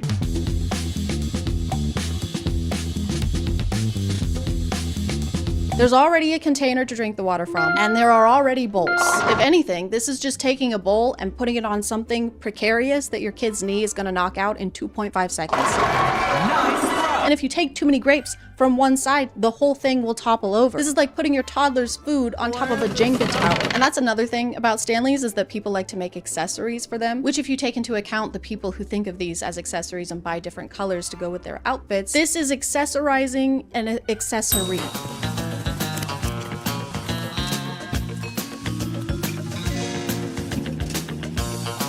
You can accessorize your Stanley with a little tiny Stanley. This is for when your friend who is a mouse is a little parched. You can give it to him, but do not, for the love of God, do not give him a cookie. Don't even get me fucking started. There's also the Amazon must-have TikTok specifically for Stanley cups. Amazon Stanley must-haves. First up is this silicone boot that serves as a cushion cover for the bottom. It comes in 2 sizes for the 30-ounce or 40-ounce with a custom fit that helps prevent dents and scratches. She says it's to prevent dents and scratches, but are these denting surfaces when you set them down? No wonder they're so expensive. They're made out of vibranium. He's right behind me, isn't he?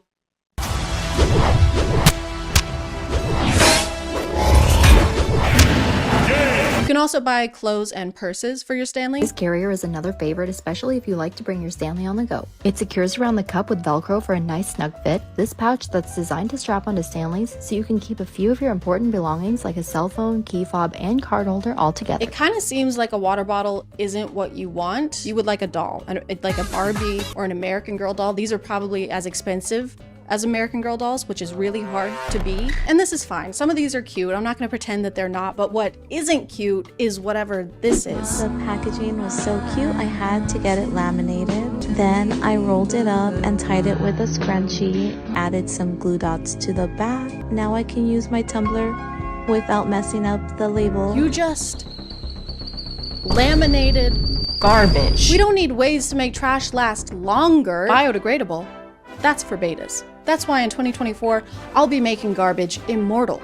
Vote for me, and the only degrading you'll see is in the bedroom and your quality of life and the economy. I know that this is not every Stanley Cup owner. There are plenty of people who like Stanleys a normal amount, who just want a reusable, cute cup, and who don't try to punch Target employees in the throat. I think all the Valentine's Day cups are sold out now, which sucks because how am I supposed to get one? There are some people reselling them for over $200, and that's ridiculous. So I guess I'm gonna have to make my own Stanley Cup. So this is my tutorial for how to make your own Stanley Cup. First, you're gonna buy this decal paper from online, and then you're gonna not use that at all because you don't have ink for your printer, and then it snows in Tennessee way more than anyone is used to. Everyone is staying home from school and work. Everyone is stranded. I'm stranded. I can't go to the grocery store. I'm only eating Chef Boyardee. These are dark times. So then you're gonna have to improvise a little bit. You're gonna have to brainstorm, and then you're gonna remember that your amazing, wonderful manager got you an Insta camera for Christmas, and then you're just gonna take a picture of your design on your phone,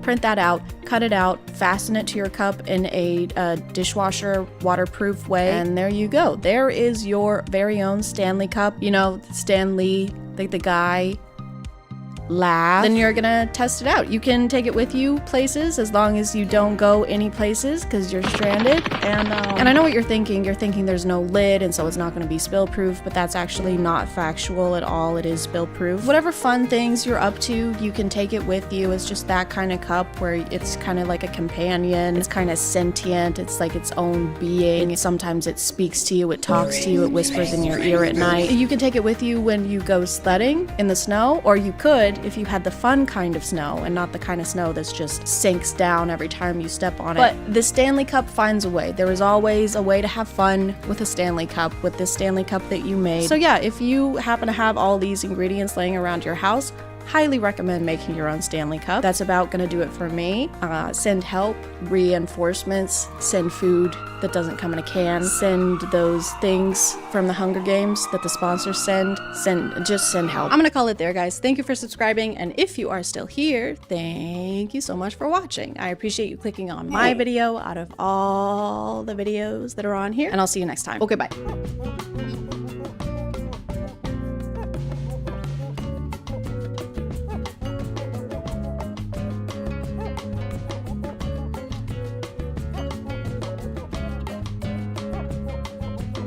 Uh-oh, guys, I'm in the closet. During Pride Month, too? That's messed up. Anyway, while we're here, might as well talk about clothes, specifically these ones that you can get here at this website, because they're my merch. They are my merch. I don't know why I said that like it was a question. It's not a question, it is my merch. Here's this design, and this design, and there's also that design. Wow, look at that design. Here's some pictures and videos of me wearing the shirts and looking really good in them because they look really, really good after tomorrow when I've gotten my hair done and it doesn't look like deep fried straw. And if you wear them, it'll make you very cool. I'm sure you're already cool, but these will make you twice as cool. These will make you cool. Anyway, that's the merch, that's the announcement. Now we can get back to it. Fine, we can look at it one more time, since you insist, since you insisted.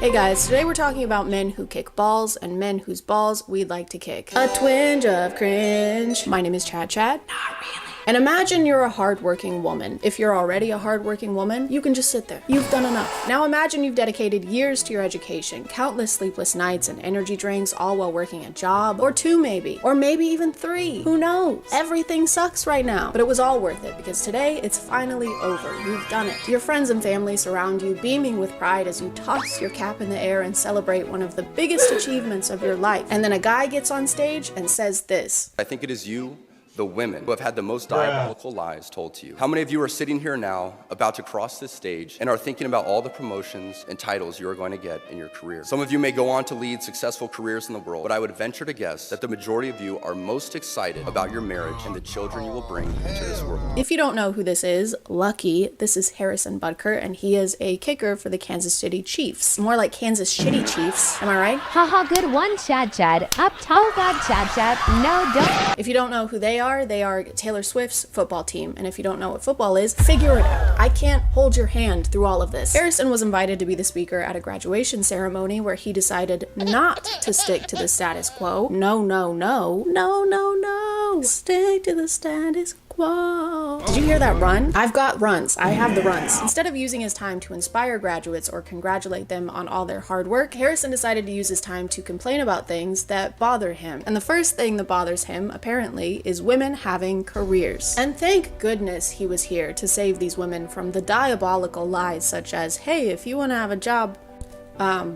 you can. The true diabolical lies at college are typically more like, this will get you a higher paying salary. You're gonna remember a single vocab word from your 4 semesters of Spanish. Harrison took this opportunity to address women and women only. He doesn't mention the importance of child rearing to the male graduates and brushes off their achievements as being kind of a pit stop on their way to becoming wives. And this might be one of the most inappropriate places to do that ever. The best time to try and tell women what they should be doing with their lives is never, but the worst time is when they're actively doing what they want to do with their lives. They're currently making an achievement toward their career, and you chose this one right now to talk about how they should be getting married. Maybe take a break from the balls and kick rocks for a minute instead, maybe. No, this is not a meet and greet. Everybody's got to come in and say hi. Unless you have anything to say. This video is sponsored by Raycon. Raycon is an expert in giving us the audio quality we expect from the big guys without the big guy price tag. I've had my everyday earbuds for years at this point, and they're great, which is probably why they've sold 3 million of them. But now Raycon is launching the new and updated version of the everyday earbuds. They're coming in a new variety of colors, like this purple one. This light kind of purple is my favorite color right now. It's like they're reading my mind. Get out of there, Raycon. They've also got ergonomic design to fit whatever kind of ear you have. Big ear, little ear, medium little ear, plus a 32-hour battery life and the new quick charge function where just 10 minutes of charging can get you 90 minutes of battery life. They're also waterproof and sweat resistant, so you can wear them while working out. I like listening to music while I get groceries because otherwise I get stressed out by the noises and I can't get groceries. Luckily, these have active noise cancellation, so I can block all of that out, and if someone tries to talk to me, don't. But also I can toggle to awareness mode so I can hear my surroundings very briefly, we hope. If you want to check them out, just click the link in the description or go to buyraycon.com/ChadChad to get 15% off your Raycon purchase plus free shipping. Thank you to Raycon for sponsoring, and let's get back to the video. I'll talk to Harrison all year long, man. I just let him do his thing. I'll talk to him. Go say hello. It's not like in the lunchroom. You say hi in the lunchroom? No, we sit right beside each other in team meeting and I don't say one word to him, only before the season and after the season. That's the only time I talk to him. I think this is just a variation of the podcast effect where something takes hold of some guys the second they touch a microphone. It's like they've never spoken out loud before and they need to get it all out in that moment while they have the opportunity. All right, thank you. Thank you all for being here at my wedding or baby shower, I don't know. Anyway, this reminds me of how much I hate chunky peanut butter. If I wanted to eat peanuts, I just eat peanuts. Honey, could you talk about our love, maybe? This reminds me of how much I would love for women to never speak again. He makes a comment about how his wife's life didn't begin until she married him. I can tell you that my beautiful wife, Isabel, would be the first to say that her life truly started when she began living her vocation as a wife and as a mother. Which makes it sound like women are mindless NPCs just hovering in a market somewhere until you propose to them with a mermaid pendant. I need Harrison Butker to know that I love my kids, I love my husband, but my life ended when I had them. It's pretty conceited, I think, to imply that your wife's life didn't exist until she was legally bound to you. Before we got married, before my wife had the opportunity of marrying me, she was hovering in this dark plane of incommunicable nothingness. Oh, where is my husband? Won't anyone wed me so I can see the skibbity toilet and taste the watermelon ice disposable vape? I'm beyond blessed with the many talents God has given me, but it cannot be overstated that all of my success is made possible because a girl I met in band class back in middle school would convert to the faith, become my wife, and embrace one of the most important titles of all, homemaker. After telling us how talented he is, he attributes his success to the fact that his wife is a homemaker and primary educator of their children. Oh, hell no, man. What the fuck? That's fine, I don't care. And I've noticed that a lot of husbands like this don't bring up being a homemaker unless it has to do with them and their own success. It's almost as if what they appreciate most about their wife's hard work is the fact that it's helping them do the actually important hard work. The important man job, career man, work stuff, sport stuff, important stuff. Well, I've just gone and had a little observe of his Instagram, and are you noticing anything? And when I say anything, particularly, are you noticing said wife, mother of his children, in a single post? It's not so much I'm proud of her for what she's accomplishing, it's more I'm proud of her for what she's helping me accomplish. Me, the man who does the man job, sport stuff, work stuff, important stuff. But what she's doing is also work. You two just have different jobs. Except hers is raising future members of society and yours is kicking a ball between two sticks. Sometimes, in Harrison's case. And Bucker is hooking and hits the post for the lead. No good. He doesn't stop there though. He goes on to bring up every political qualm he has, such as reproductive rights, IVF, and degenerate cultural values. I wonder what cultural values he's talking about. Probably objectively bad ones. Probably, right? Probably bad ones. I am certain the reporters at the AP could not have imagined that their attempt to rebuke and embarrass places and people like those here at Benedictine wouldn't be met with anger, but instead met with excitement and pride. Not the deadly sin sort of pride that has an entire month dedicated to it. And during Pride Month, Mr. Butt? During Pride Month, Mr. Posterior? I'm just kidding, I'm behind, so this actually happened last month in May, which makes it perfectly fine. I kind of get it though. He and a group of very sweaty men do play with balls every day, so he has to take a solid stance. Homophobia is the only option. I'm always saying this. I've always said that about homophobia, and that I've always said that about that stuff, and I always will. The thing is, he doesn't even go into detail about pride or what he finds wrong with it. He just throws it in there to make sure we know he doesn't like it. Just a quick little on the way kind of thing. All right, can I get you any extra sauce? You're gonna burn in hell for all of eternity. You know that? So that's a no on the sauce then? No. Can I get some honey mustard, please? Here you go. Thank you. And fuck you. He also mentions Congress just passed a bill that will put you in jail for bringing up the Bible. The world around us says that we should keep our beliefs to ourselves whenever they go against the tyranny of diversity, equity, and inclusion. We fear speaking truth because now, unfortunately, truth is in the minority. Congress just passed a bill where stating something as basic as the biblical teaching of who killed Jesus could land you in jail. Where?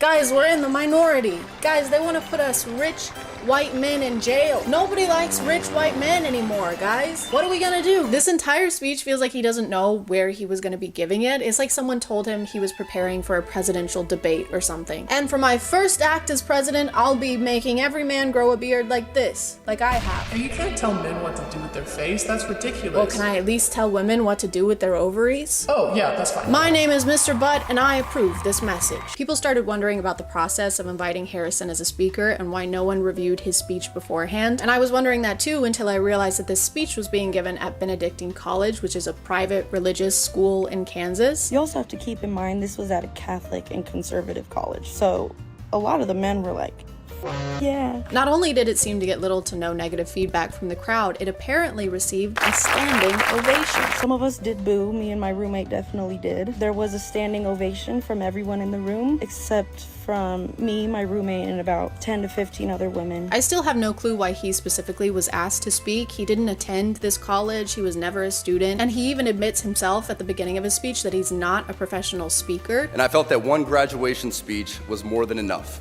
especially for someone who isn't a professional speaker. Which is true, but maybe don't start your speech by letting us know how unqualified you are to be giving it. Doesn't exactly instill confidence. I'm no professional doctor. I'm no professional nurse either, all right? I'm no registered anything. I'm not registered or qualified to do anything, just so you know, just putting that out there. Maybe someone else should do my catheter insertion then? Once clips of the speech got out, people started sharing their thoughts about it on TikTok. It is a crazy day when a football player that kicks a ball for a living is saying a speech at a college and telling women, you mean nothing, Your life means nothing until you get married and have kids. In front of women that have spent years working hard to achieve this amazing achievement. 32,509 signatures is crazy work, especially within the span of 2 days. It is honestly beyond comprehension to understand how in 2024 a man could get up on a stage and say that a woman's life is only meant for marriage and having babies. Absolutely insane. And for the most part, people were in agreement that this wasn't the most encouraging speech you could give to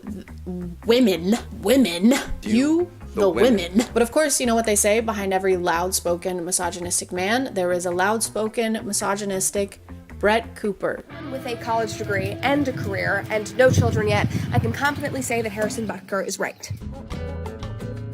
And there is nothing wrong with a man in tears celebrating his wife and thanking her for the sacrifices that she makes every single day for their family and their children, and the sacrifices that every mother around the world makes for her family. No one is saying it's wrong for him to thank his wife. He basically told a crowd full of women that they shouldn't be doing what they're currently doing. He claimed they'd been fed lies by choosing to pursue a career. Mr. Posterior's wife is allowed to do whatever she wants, and the female graduates in this room are allowed to do whatever they want without some football guy dude trying to convince them otherwise. And it's not wrong to acknowledge that millions of women around the world desperately want that.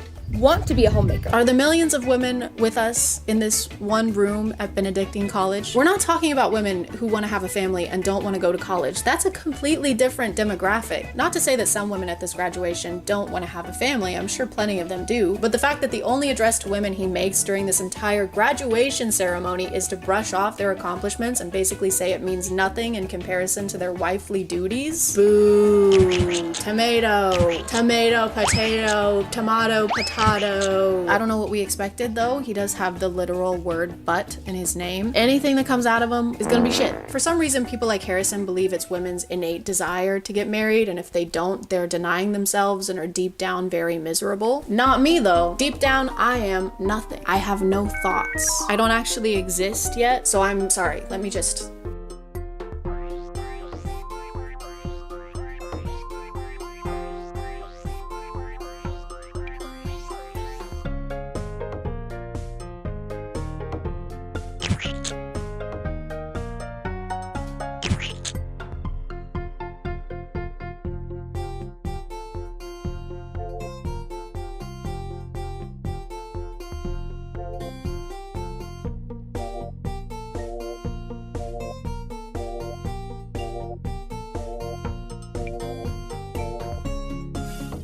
Hey guys, my name is ChadChad. Not really. And to be honest, I've been in a bit of a slump recently. And to get out of those, I usually do stuff like go for a quick run, a green crayon, read a good book, spend quality time with friends. This is the Carlo Wiener Man. Unfortunately, I've been doom scrolling so much that getting this TikTok is a daily achievement at this point. Join me and let's go take some deep breaths. And you know what they say, with great screen time comes great responsibility to complain about it. So let me tell you about this fucking bullshit that I hate. The vertical show epidemic hit TikTok years ago at this point, and while they're pretty cringy and bad, they're cringy and bad in an endearing way. No matter how nonsensical they get or how many alpha, werewolf, stepbrother, professor, billionaire CEOs they have, they were still created by someone. There were producers, actors, editors, jobs were created and people got paid. But when you take all of those redeeming qualities away, you get AI vertical show garbage that I don't find endearing in any way. I find it end-nearing. Because we're killing the planet for this. The spoiled tomato is the hidden cherry queen. Just rolls off the tongue, doesn't it? This AI show is about a tomato maid living in a fruit kingdom where everyone around her bullies her all the time. Actually, no, I can't say bullied because that severely minimizes how the other fruit are treating her, so let me rephrase. They are constantly beating the ever-loving pulp out of her.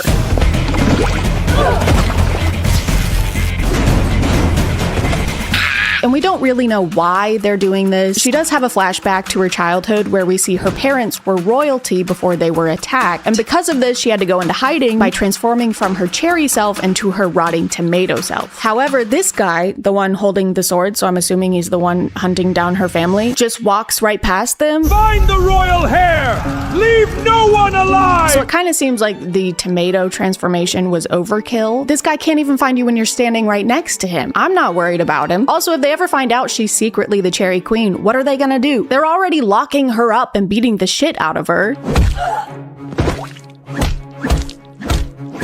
Jesus Christ! We're already at worst case scenario here. They're constantly throwing her into piles of mud and calling her names. I mean, technically name because they keep saying the same thing over and over and over and over again. Rotten tomato. Rotten tomato. Rotting tomato. Rotten tomato. Rotten tomato. Rotten tomato. Do you guys have, like, any other vocabulary? Rotten tomato. And she never does anything except sit there and let them do this. No matter what they're doing, she just sits there.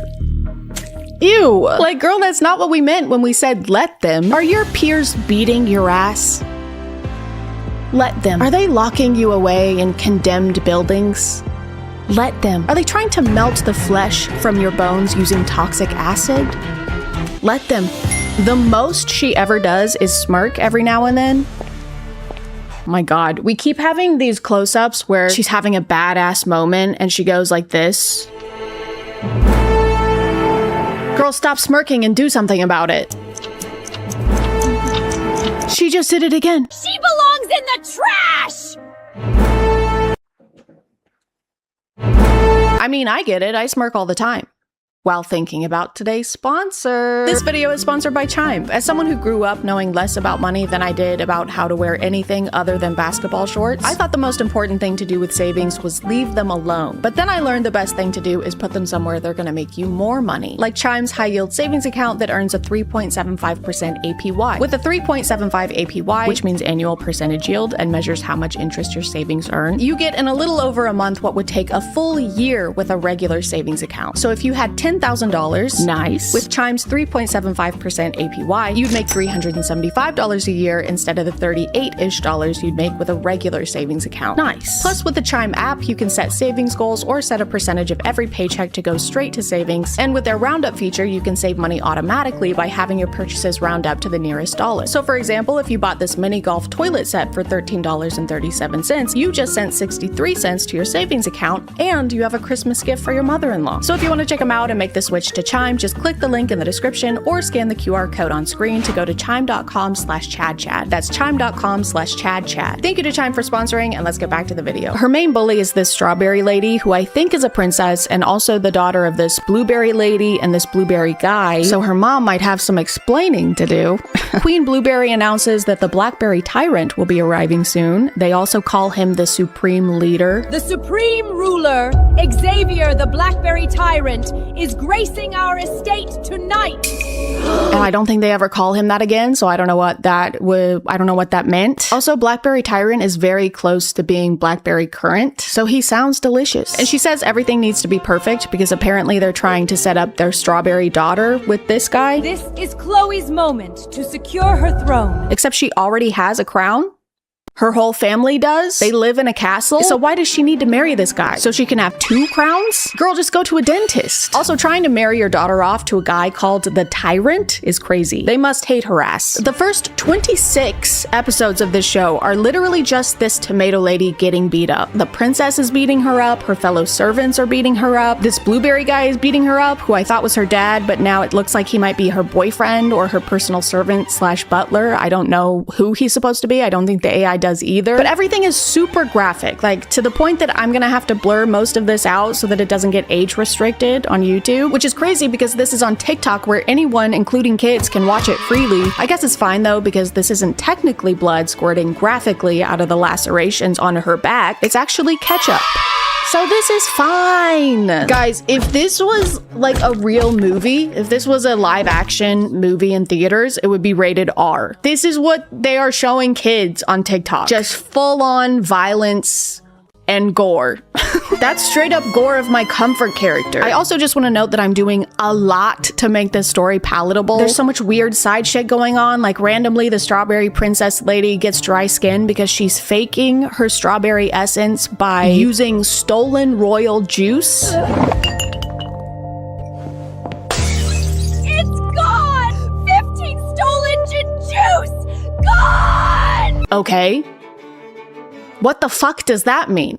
No one else needs juice. Her mom, who is a queen and a blueberry, doesn't need royal juice to be her blueberry mom who is queen. And then she has this aha moment where she's like, ah, the tomato.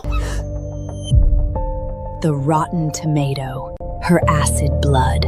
fight fire with fire. Oh, I'm out of my royal juice that makes me look like a strawberry, so let me get the biggest syringe anyone's ever seen in their life and steal some acid blood from this stinky, rotting tomato. That will fix my current problem. Fuck off, AI. Kill yourself. Go short circuit. Every plot point only exists so it can trigger another extremely graphic scene that will grab people's attention. Like, for example, the Blackberry Tyrant has a super sense of smell, and he can smell the tomato lady's true scent, aka her royal cherry scent, The pure bloodline. which naturally leads to him attacking her as well. The pure blood I've been searching for is this pathetic piece of trash? Of course he does. Her love interest, spoilers, sorry, just choked her and crushed her windpipe. Aw, how romantic. What a lovely series that TikTok allows to stay on their platform. Finally, it's time for her to reveal her true form, but right before she does, the Blackberry Tyrant goes up to her and starts making out with her. Ew. Gross, why are these noises happening? He also does this right after she says the words, let go of me. Let go of me! A pox upon thee, AI. Spilt coffee on thou keyboard, post haste. After she has her transformation, everyone falls to the ground and starts throwing up. Why is he throwing up? What is happening? The fuck? Why is everyone throwing up? Typically when debuting a new look, this is not the response you want, but she seems pretty happy with it. She exposes the strawberry lady for faking her strawberry essence. Let's show the world how a pathetic fake saint was born.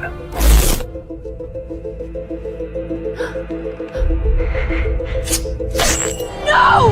Turn it off! That's not me! It's a fake! No, that's not me. That's fake. That's AI. She also exposes her for tax evasion. Tax evasion? No. Illegal water extraction, which is really funny because it's like the AI thought it hadn't been clearly communicated enough to us that this is the villain of the story. It's like it needed to add one more thing, but then it's kind of the least bad thing she's done. She's abused people for years, tortured her servants physically and psychologically, and to top it all off, she didn't file her W-2. And then the show ends with the now Cherry Queen making out with the Blackberry Tyrant even though he just physically attacked her a few episodes ago. My queen, may I brand your fruit now? You are mine now, tyrant. May I brand your fruit now? Does he mean like put one of those produce stickers on her? Incredible. Incredible. And by incredible, I mean fucking abhorrent. Boo! Tomato, tomato! I mean, cherry. I don't know why fruit has become the AI character staple, because I think historically characters shaped like fruits and veggies have been made to appeal to kids. And now it feels like the same thing is happening here, except the fruits and veggies are banging each other. You would never see this anywhere except the Wild West of TikTok and Instagram Reels. Like imagine you're watching VeggieTales and then suddenly the potato guy's boobs are out. That would never happen. He doesn't even have boobs. Or a belly button. I also kept getting recommended this show. I keep using air quotes because I'm morally opposed to calling this a show. Revenge of the Pregnant Seahorse is about this seahorse named Sean. There's actually names in this one. Let's go. The bar is in hell. I'm in hell. I'm here too. Sean is married to this seahorse lady who is a millionaire CEO of a company conglomerate conference corporation. Consortiration. Consortiate. Consortiation.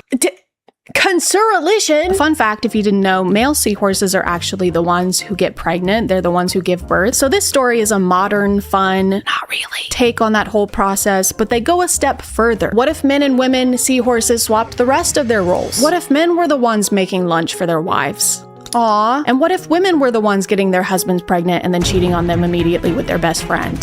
Aww. Unfortunately, Sean's wife is mad at him because he keeps giving birth to girls, and also because the pregnancy has made his stomach droopy, but there's literally zero attempt to explain why she needs him to give birth to a son. Once again, she's the CEO of her company conglomerate consortium, and she controls the entire fortune. So it's not like women aren't allowed to run things in this universe. It's like ChatGPT just had to put misogyny in there somewhere, even though the entire story is about how gender roles are swapped. If anything, she should be getting mad at him for not giving her a daughter yet. They should have a gender reveal party, and when she sees the cake is blue, she gets so angry she smashes the cake in front of their friends and family. If we're going for realism here. Unfortunately, Sean's wife cheats on him with his best friend's seahorse named Ryan, who constantly switches from having an American accent to having a British one. If Ellie finds out my pouch is empty, she'll dump me! I need an heir. A fake one. Why did he just become British? This little bastard will be the Carter family's golden grandson. I will rule that mansion forever. He just had like 3 different voice changes. Sean ends up walking in on them and getting really upset, so naturally she tries to kill him. Don't you dare touch him!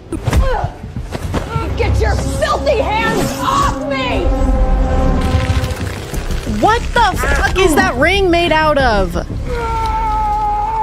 Jesus Christ! Sign it and get out of my sight. A divorce?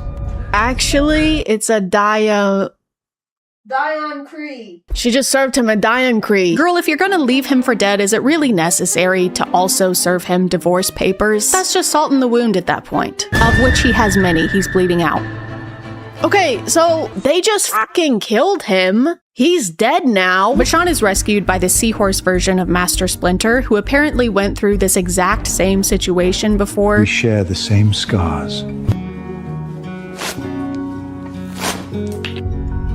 I mean, you didn't have to tear your shirt. You could have just taken the shirt off. There's no rush. This guy rehabilitates Sean physically and mentally by teaching him valuable life skills. Get up! Is that all you got? He's learning how to fight. Rework the data. Okay, so he's learning how to trade stocks. He's on his grind. Walk with power. Okay, he's taking etiquette classes. What the fuck? Ah, man, your wife cheated on you with your best friend and tried to kill you? This never would have happened if you knew about the S&P 500. You would have known not to invest in that relationship, idiot. He even helped Sean get plastic surgery. The patient is ready for the pouch microsurgery. No anesthesia, as requested. Why? Cutting away the loose flesh now. Oh, he's getting a mommy makeover. Good for him. By the way, almost all of these AI shows have a habit of sexualizing every single female character. What a shock. Fork found in kitchen. It also has boobs. No matter how small the character's role is, no matter what the character's role is. Almost done with the pouch. Moving to the shoulder wound. Is this even a doctor?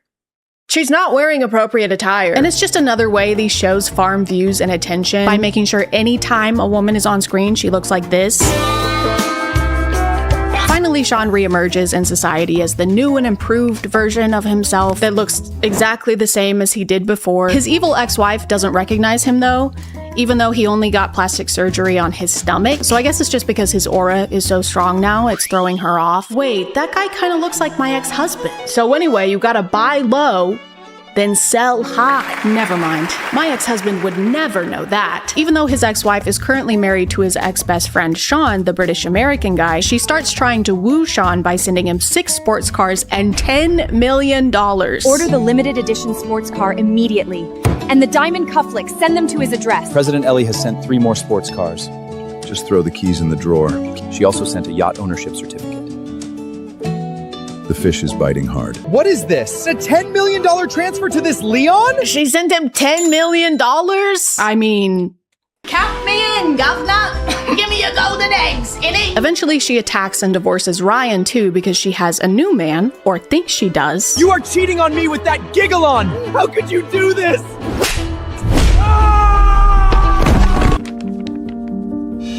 Divorced with nothing. He got the official word. And after finally splitting them up, Sean reveals his true identity by showing her his shoulder. This scar. This ring. No, this is impossible! There are no such coincidences in this world! Does it look familiar to you, my dear wife? Yeah, does this random scar that you've never seen healed before look familiar? Does this look more familiar than the same face I've always had? And then he delivers the ultimate badass outro line. My pouch is used to nurture hope, not to hold your cheap charity.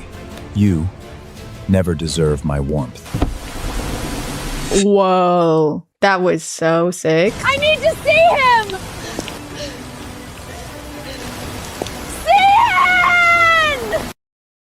Seeing? Yeah. She's seeing his dust because he's about to drive off and leave her here. No, Sean!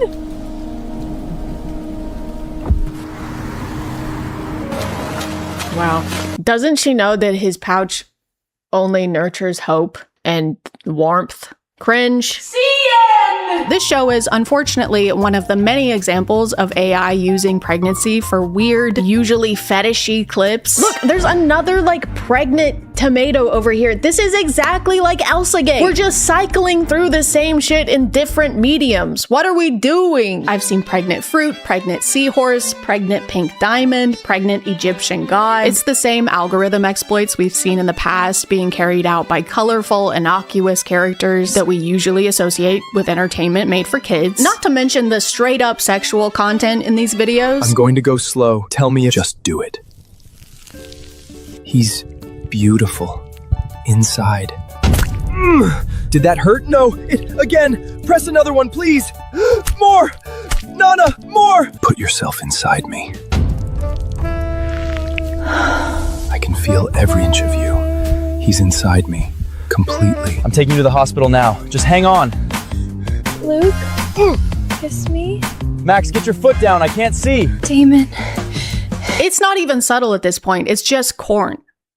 Of corn. And that's not exactly what I want to see when I open my Kalshi promotion app. I mean TikTok. Plus, if I wanted to see Melon squirt, I would just call your mom. Unfortunately, this is what happens when the only prerequisite for making a show is having a generative AI subscription. These things are inherently detrimental because they aren't made to tell a story. They're made to keep us watching for as long as possible. We get trapped into watching them because of the shock value, and then after watching the entire thing, realize that that's the only thing in them. Hey, here's a weird thing. Don't you want some kind of explanation for why this is happening? Well, then watch the next episode, where you won't get any of that. I'm also worried that by flooding the algorithm with shitty, memeable, generative AI, we're being slowly desensitized to the existence of it. I honestly didn't want to make a video about these for a while because I don't want to contribute to that in any way. I don't want my watching these shows and making fun of them to be taken as some kind of acceptance that they exist or to minimize the ripple effects they cause. Because the issue isn't just that they're dumb and make no sense, it's that they only take things away from us. There's no trade happening, it's only take. It's taking hours of people's lives when it took seconds to make. It's taking work away from people who actually give a shit about storytelling. It's taking environmental resources that we need to survive, and it's taking this and this. Take these, take this. Literally, as we speak, there's a company trying to make a data center in Nashville right next to the fucking zoo. Like, how cartoonishly evil can you get? Did an AI vertical show villain decide this? Is that who's managing this project? Hello, my name is Bad Bad, and I'm head of operations for Dookie Ass Fart Shit Incorporated. Recently, I've been scouting the Nashville Zoo for our new exciting expansion strategy, which is to expand our data centers until they're covering every inch of the earth. Here at the Nashville Zoo, they've been working since 1991 to conserve the endangered clouded leopard species, and we're hoping to assist in that process by endangering them even more and putting a huge fucking data center right next to their enclosure. Our data centers are loud and proud and emit streams of constant noise pollution that's audible to humans and, even more so, to animals. Because here at Dookie Shit Fart, we pride ourselves in our consideration of environmental impact. I don't want to talk about this. I know how dead my hair looks. This is my real hair, and I decided to bleach it over the weekend, and I'm surrounded by yes people who never try and talk me down, and now it's dead. Hey guys, and welcome back to My name is ChadChad. Not really.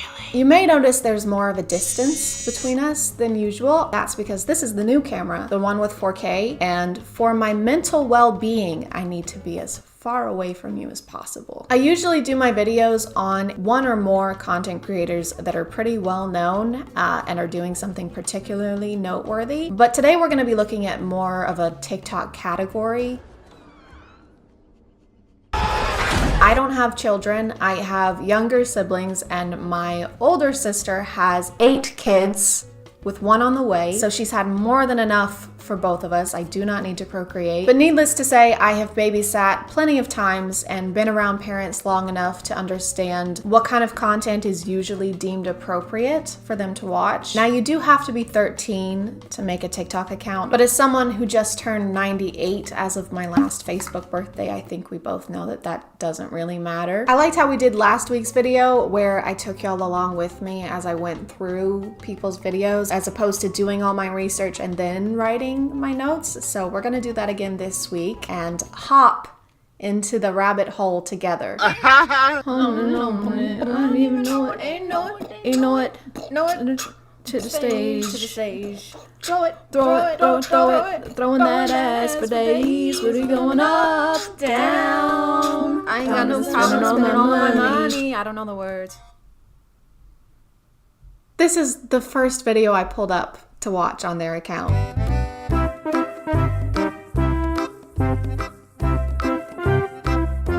This page is called Tito Lizardo, and I just want to point out how unassuming it looks. The characters remind me of that app with the cat that had cameras in its eyes that was spying on people. I think it was Angela.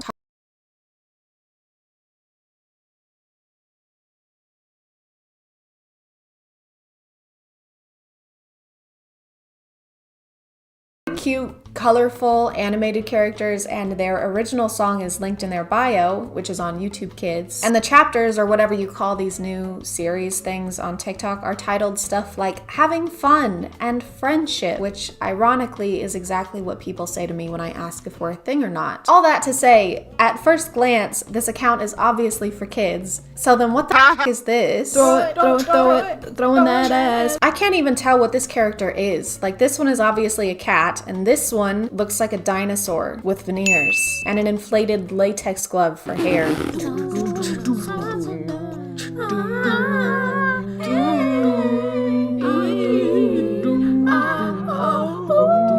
Do I know vowels? Do you know vowels? You're a cat. Why is there a smirk emoji here? Do you know vowels? And yes, that's my best attempt at a smirk. Hey, you come here often? You know vowels? Yeah, you do. What the fuck? My camera died here, and I only have one battery, so I ended up waiting for hours for it to recharge, and I ended up eating dinner and doing 3 loads of laundry because I have ADHD. It's hours later. Okay, so I went to their YouTube channel, and the music they released is in Spanish, so that might explain why they use the music that they use. But it doesn't really explain the animated ass groping between the two characters. You get the idea though. Their whole page is just them doing TikTok dances to popular sounds and using hashtags to make sure they reach their target audience. If you've seen one, you've seen them all, except you haven't seen them all. Thankfully. I probably have, because I have to screen record all these and scroll to the bottom of the page. Their page led me to this one, which is mostly a toy review channel, except almost every video is an ad read. See this fun video? Well, what if I told you we could make it better with the Funimate app? Actually, they're not ad reads. You know how in toy commercials or websites targeted towards kids, they'll have some kind of disclaimer like ask a parent for help, or make sure to have a parent or a legal guardian around when downloading this app or going to this website. Fuck that. What is this? The Middle Ages? No, we're gonna show the kids step by step how to download and then make purchases within the app. I want a new doll! Well, I've got just the app for that. First you click on shop. Let's find the doll! I want this one! Let's see what it looks like in real life. We do this by pressing grab AR. It looks like so much fun, let's buy it! We do that by pressing view details and then just buy product. So they can do it by themselves, no supervision needed. So Gabby's sitting just right there. We're gonna prank her.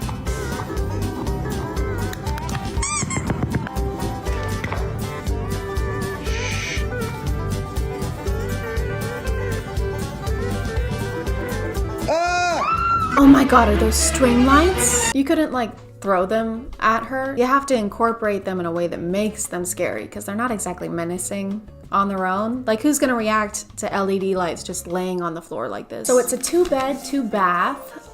The roof was just redone. I think it would fit your family perfect. It seems perfect. How quickly can we close? Oh, soon, very soon. Just one tiny thing I have to disclose. The previous owner did die in the house. This room, to be more specific. Oh, Oh, that's not a problem. I'm not worried about that. Perfect. I'll start the paperwork now. What was that? What was what? Never mind. Just curious though. Was it old age or? Oh yes. Yeah. He was definitely old when it happened. Yeah. There it is again. What is that? Anyway, so I'll get that offer in tonight and I'll talk to you. What? Where are you going? Oh no, I just have another appointment to get to, but I will see you tomorrow. Maybe. No, you can't just leave me here. What? Oh God!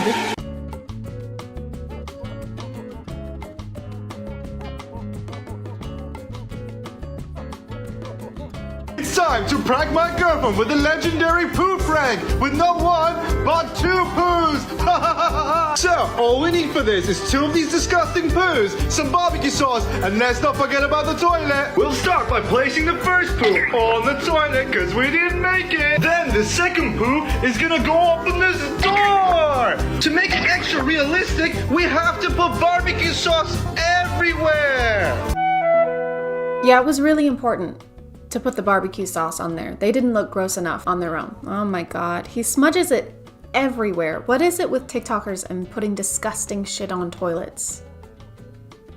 In this case, literally. Now we just leave a disgusting handprint. It's ready. Now let's call her in. Gabby, come here. I didn't make it to the toilet. What is this? It is well. This is bad. I'm definitely putting a warning on this one. I should have put a warning on my last video with the toilet TikTok, but I didn't think to. I'm sorry. Definitely gonna put one on here though, because this actually made me nauseous. This is just so much worse, in my opinion. Gabby, come here. I didn't make it to the toilet. What? This is a pointless critique, but who comes running like this to the words, "Babe, I didn't make it to the toilet"? And what do you want me to do about it? You're on your own. I'm not going in there. I might throw cleaning supplies at you from across the room before I leave, but that's only if I'm feeling generous that day. Oh, no. This laugh sound from TikTok, this one, Oh, no.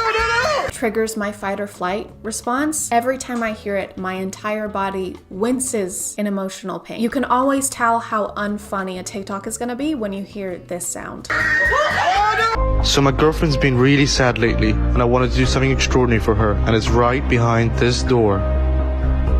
But before I show you what's behind the door, let's go get her so we can see what's behind the door together. And so I grabbed her hand and led her to the stairway up to the door. All she had to do was climb. Gabby, be careful! There's LED lights on the stairs. No wonder she's been sad. She lives in constant terror. Across the hallway, and there she was, right in front of the door.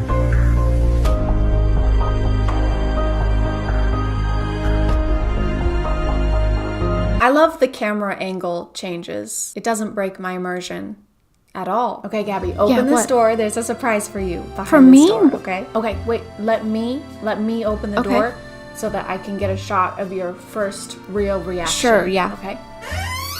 I just saw everything in there. What do you mean? I mean, I just saw everything in the surprise. I just saw the surprise. Yeah, Gabby, you help me set it up. Now get in there and act like our relationship is perfect for clout. It's just strange to me how literally anyone can up and decide they want to make content for kids online. Most of the people I make my videos on do have a younger audience, but these people are actually marketing themselves exclusively to children. Like, they aren't making content that can be argued that it's for any other audience. What is she doing? Gabby, what are you doing? Just listen to some music. Which headphones are you using to listen to the music? These ones. The white ones? Try the black ones. They're magical and they change your voice.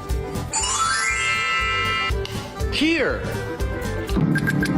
I want to sound like Charlie D'Amelio. Good morning, it's Charlie, and I decided I'm going to be vlogging today. You want headphones that sound so good that they make you sound like anything you want? Go on our profile and click this link here. And use code 15GabbyFay to get an incredible discount. There's definitely a disconnect, I think, between the older generations and these newer social media apps like TikTok. My parents are technically baby boomers, and they had my little brother when they were in their 50s. So it'll be hard sometimes for them to see like animated characters and cutesy animals and see anything other than something that's been made for kids. I have another brother who is one of the most reckless, irresponsible people I know, and he has a TikTok account. The thought that he could tomorrow decide that he's gonna start making content towards kids and make money off of it is a nightmare. I'm not saying he would do anything creepy, but would he teach a bunch of 9-year-olds how to make a firework out of a red Solo cup and a tampon?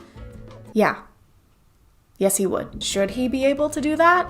Probably not. I can't handle watching any more of this stuff today, so I'm gonna call it there. Thank you for subscribing, and if you are still here, thank you so much for watching. I appreciate you clicking on my video out of all the videos that are on here, and I'll see you next time. Okay, bye.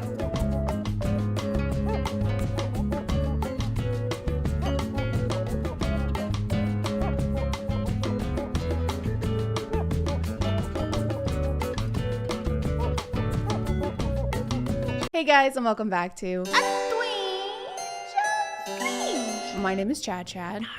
And dating people is hard. It can be difficult to find somebody who fits your requirements. For example, just a couple of mine are have to have green eyes, has to have black hair, has to wear a green and black catsuit with a utility pouch on the lower left leg, has to be Dr. Draken's assistant, you know, just personal preferences.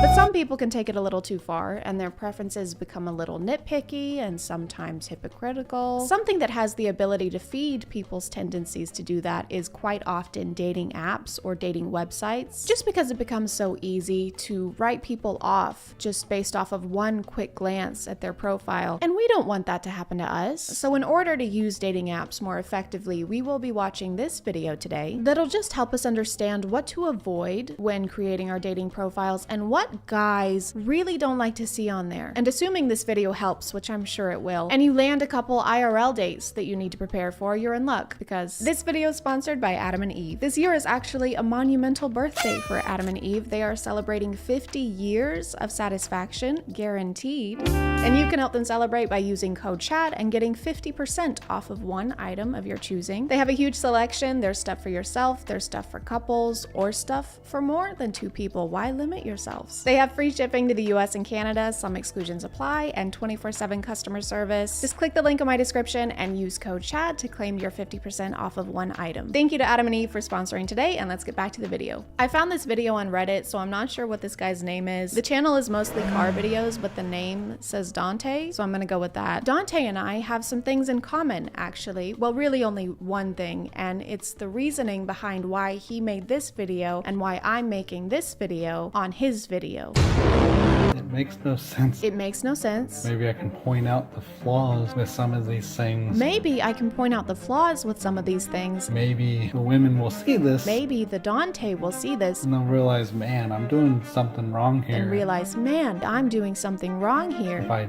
change this or maybe change the way I think, they'll realize, oh, here's how to get a good guy. If I change these or change the way I think, they'll realize, here's how you get a good girlfriend. The one I'm reading right now, they're looking for a partner in crime.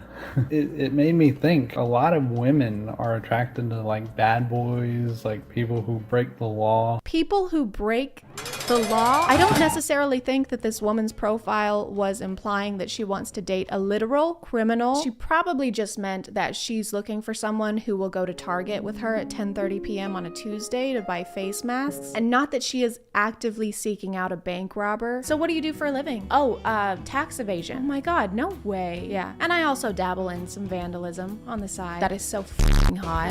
Like they put themselves in that situation and the girls are attracted to it. They say they want good guys, but they go after the bad ones. It also made me think, like, seems like, I mean, this is probably why there's few females in the construction industry.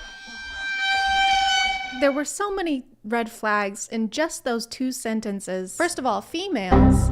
Can we not do that? It's very telling if you refer to women almost exclusively as females. Also, saying that women want good guys but only ever go after bad guys just has the nice guy mentality written all over it. Yeah, I don't get it. Like, I am so nice to females. Like, I am so respectful of those bitches. I do not think they're smart enough to choose someone good to date. I think they're f***ing stupid, but I don't get it. Why won't they date? I mean, this is probably why there's few females in the construction industry, like, because guys seem to build and women want to destroy. Oh, this is why there are so few women in construction, because females just want to destroy. destroy.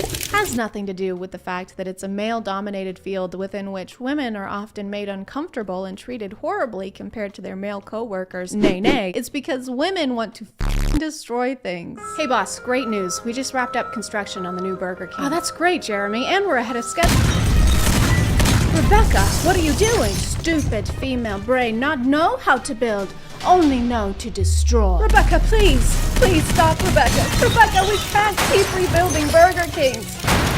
Probably why the typical guy is the one who gets down on one knee, and then at the same time, it's the women who are typically the ones that hand them papers and to say sign here. Men create and women destroy. They just want to watch the world burn. Jesus, dude. I would say who hurt you, but I think we all know. I am sorry that you had an experience, obviously, where your heart got broken, but lots of people get their heart broken and they don't turn into a misogynist. Another thing on here, there's one question on here. I had to make myself breathe because I thought it was so funny. The height, another hypocrisy where it says, how tall do you want your partner to be? And mine is I don't like short girls. So you don't like women, you don't like short women, you don't like women who have height preferences, you don't like women in construction. Are we sure you like women? And they have no problem saying they don't want to date guys under 6 feet tall. And I'm 6'2", so I'm there. However, even I have difficulty finding someone to actually just go out with or just to talk to. Well, that makes no sense. I can't imagine why women don't want to have a conversation with you. That's weird. Women want to destroy. It's just difficult talking to them. I mean, that's a whole other story. It's really not. Here's a simple way to start a conversation with a woman, okay? Hello, I really like your jacket in this picture. It's super cute. Thank you. I got it at Target. Oh my God, I love Target. I could get lost in there for hours. I am looking for a partner in crime who will go to Target with me any time of the day. I think I can help with that. And here is an example of how not to start a conversation with a woman. Greetings, dumb, stupid female. I am decently fond of that jacket you happen to be wearing. Thank you. I got it at Target. Did you destroy the Target? I'm sorry. I bet you threw a big old block of C4 behind you as you left. I did not. Typical female. They simply lack. I feel like this isn't about me anymore. They destroy everything in their wake. Specifically stated that I will only date someone who's at least 5'7". I'm giving them somewhat a leeway. Leeway? That's leeway? That's leeway. I am 5'7". I don't know if that's considered tall, but I do know that I'm tall enough for my grandma to comment on it every time she sees me and complain whenever I wear heels. The average height for women in the US is 5'4". So you actually also have a tall height preference, which there's nothing wrong with that, unless you just said, in basically the same breath, that you don't like women who have a tall height preference. Most of the ones that I message, and sometimes I even mention that fact, and that they don't respond. And it's like, what's the point? I don't know, Dante. Maybe one of their personal preferences is for guys that don't have rooms missing a third of its walls. The majority of y'all, honestly, y'all are hypocrites. I see a lot of girls who are like 5'4", and you still don't want to, you're looking for someone taller, but you're being a hypocrite about it, but you don't want to date anyone about that's under 6 feet. Like they have to be at least 6 feet tall. And it's just very hypocritical and illogical. The woman was too stunned to speak. Did you just call women hypocrites for having a tall height preference? Dante, it's the same thing, Dante. And it's just very hypocritical and illogical. And I don't like that. Yeah, and you just said that you don't want to date anyone under 5'6". 5'7" is the minimum. 5'6", you would date somebody 5'6", but that's probably it. 5'6" and under, like, I got no problem dating you, but that's probably all it's gonna be. So 5'6" is not wifey material. Girls are like 5'4", but you don't want to date anyone under 6 feet. That's an 8-inch difference, right? If a woman is 5'4" and wants to date someone who's at least 6 foot, that's an 8-inch difference. You are 6'2", and your height preference is at least 5'7". So that's 1, 2, 3, 4, 5, 6, 7.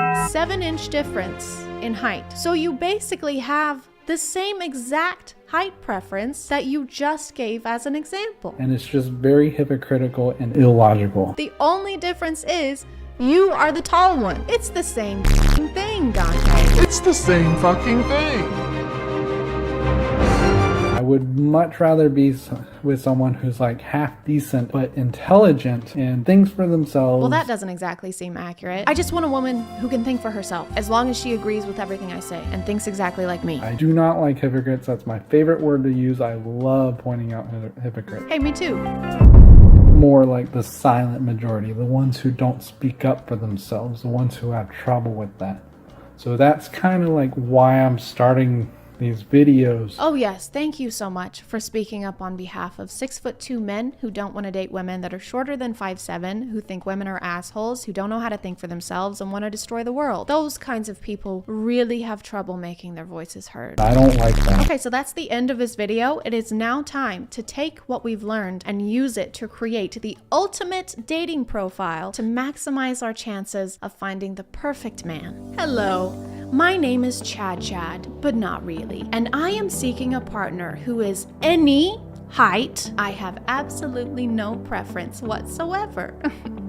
I am 6'1" and currently work in construction. It was very difficult to teach myself not to go Wreck-It Ralph on every building within a 5-mile radius. But with some perseverance and thinking for myself, I persevered perseveringly. I am extremely intelligent, but not too intelligent. I am logical, and I do not condone crime in any way, and am looking for a partner in strictly legal activities. If I am what you're looking for, please send me correspondence via carrier pigeon, because apparently some of us still reside in the 17th century. Yours, hopefully, ChadChad. I'm gonna call it there, guys. Thank you for subscribing, and if you are still here, thank you so much for watching. I appreciate you clicking on my video out of all the videos that are on here, and I'll see you next time. Okay, bye.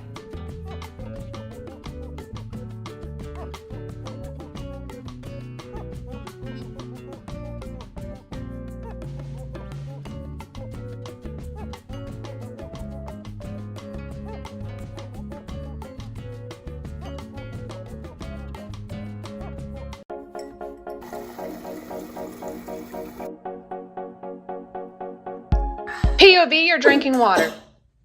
What?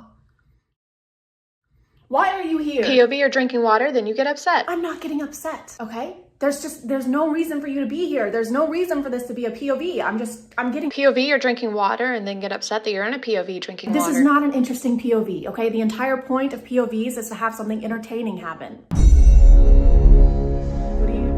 Stop. What are you gonna say? POV, you're getting water, then get upset that you're in a POV getting water, and then Nessie from the 2000 film Water Horse descends from above and crushes you. Oh, God.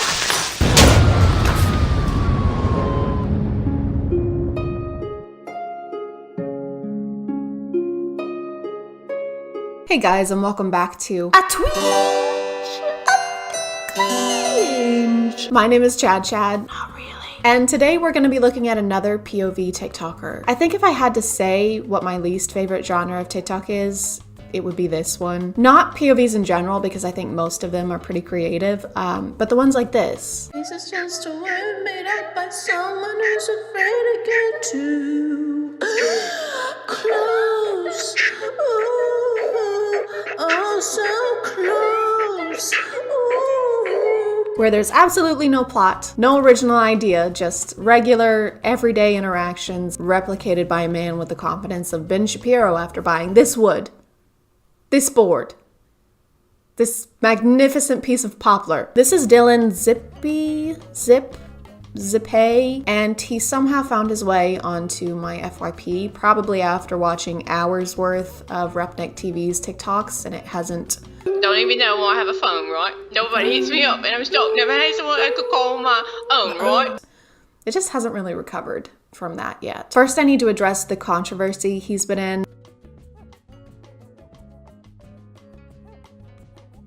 He's been exposed by at least one girl who provided screenshots of him trying to talk to her despite the fact that she was 13 or 14 years old. He says he's 17 and class of 2021, so he's probably close to turning 18 if he hasn't already. But someone found a Tinder profile where his age is listed as 20. Regardless of which age is accurate, it's disgusting. He posted a half-assed apology video saying that he didn't know their ages, but starting out on his TikTok page, he posted a lot of content like this, where he's reaching out to girls and clearly trying to find someone to have some kind of relationship with. If you're someone with a decent online presence, which I would say he does, and are making this kind of content, it is 1000% your responsibility to make sure the person you're talking to online is old enough to be talking to you online. So yeah, definitely wanted to address that. I have no problem calling his content cringy or basically poking fun at his TikToks in this video. I don't believe in making fun of people's physical appearances, so please keep that in mind for the comments, because I had to delete several on my Gabby Hanna video for that reason. So I think the first video I saw of his was this one. And I think it sets the perfect precedent for his content.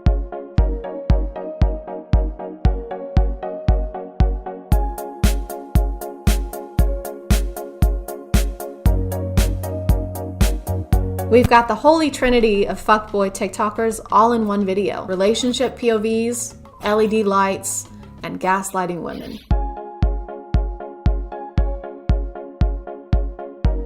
Do I love you? Hell no.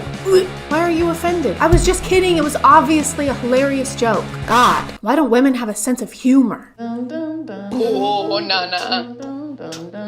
What you done started? Oh, Nana.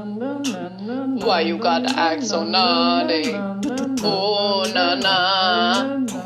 That's just a complicated way of telling us that you have a ball-busting fetish. Also, is your girlfriend Lady Dimitrescu? Because if not, that slap landed squarely in her face. I hear your heart beat to the beat of the drums. Doom, doom. Oh, what a shame that you came here with someone. It's a good thing TikTok is updating its max video lengths to 3 minutes, because it's gonna take you a lot longer than 15 seconds to break down the door like that.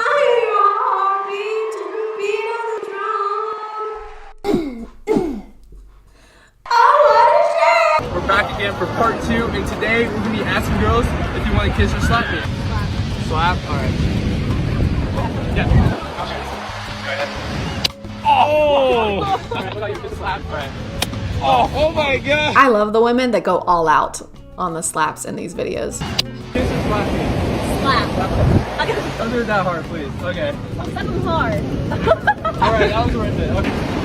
Oh, sorry. It's okay, no worries. Like, dude, they just want to chill on the beach. They just want to hang out with their friends. They don't want to have to worry about this strange man with a camera in their faces, recording them as they awkwardly yet politely reject this guy over and over again. I'm sorry. Do you feel bad for him? A little. Do you feel bad for him? Tell me you feel bad for him. Oh, you thought you were just going to be able to go to the beach and have a chill day? No. Validate my friend.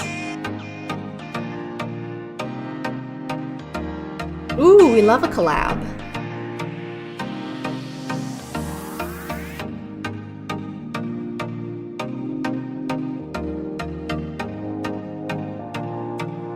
I love how laid back this confrontation is. Hey bro, did you sleep with my girl? Yeah bro, last week. Aw, for real? Yeah, she was fine as hell. Why would you say that to me? We did stuff together. Again, very unnecessary to say to me. I do not at all need to know how it went. Sexy stuff. Okay, well, I guess you trying to fight? Yeah, sure.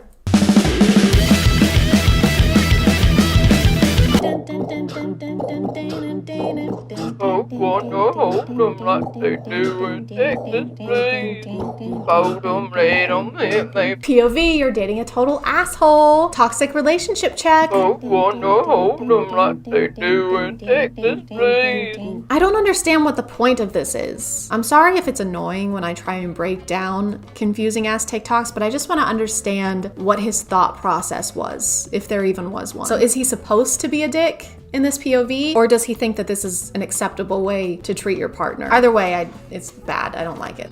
And nothing happens in this.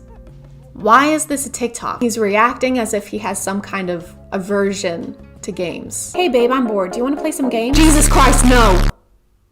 Are you insane? I mean, unless she's trying to play Monopoly. That would make this totally reasonable. Are you insane? After watching most of his TikToks, I tried to find him on other stuff and I could only find his Instagram account. And I wasn't expecting what I found there.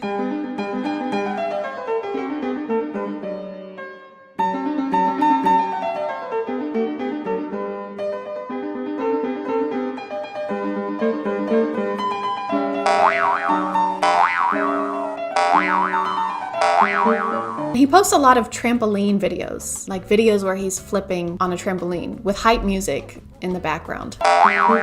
It just doesn't seem that impressive. And I know most things seem easier than they actually are, but I feel like if I tried, I could body this.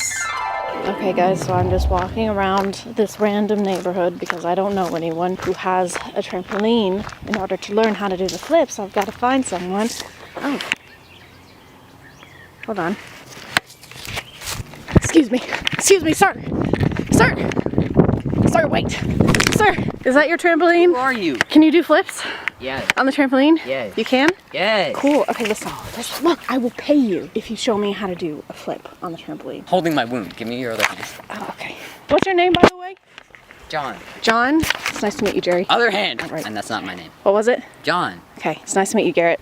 That's not even a J. So, Garrett, would you say you're an expert flipper on the trampoline flipologist?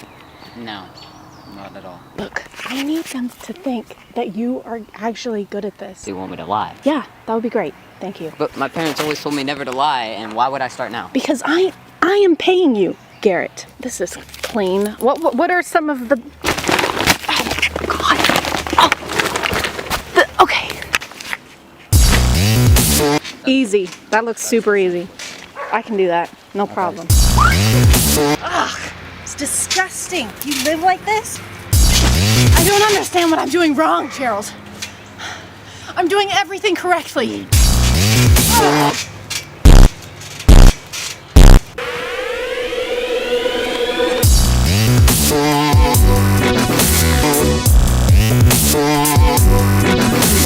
That was it? Yeah. Okay, well, I'll take that. Thank you. That's it? I think I've learned everything I can learn. I appreciate it. What's going on? Who are you? Oh, it's okay, Mom. She's paying me. Yeah, I'm paying him. Who are you? To show me what how are you doing on my property? To show. I think you show. need to leave. Okay. All right. All right. Thank you, Gerald. Not Gerald. I'm gonna call it there, guys. I made a post about us reaching 8,000 subscribers on Twitter and Instagram. If you want to follow me over there, I'll put it here somehow. Again, thank you so much for all the support y'all have been sending me. It means the world. And if you are still here, thank you so much for watching. I appreciate you clicking on my video out of all the videos that are on here, and I'll see you next time. Okay, bye.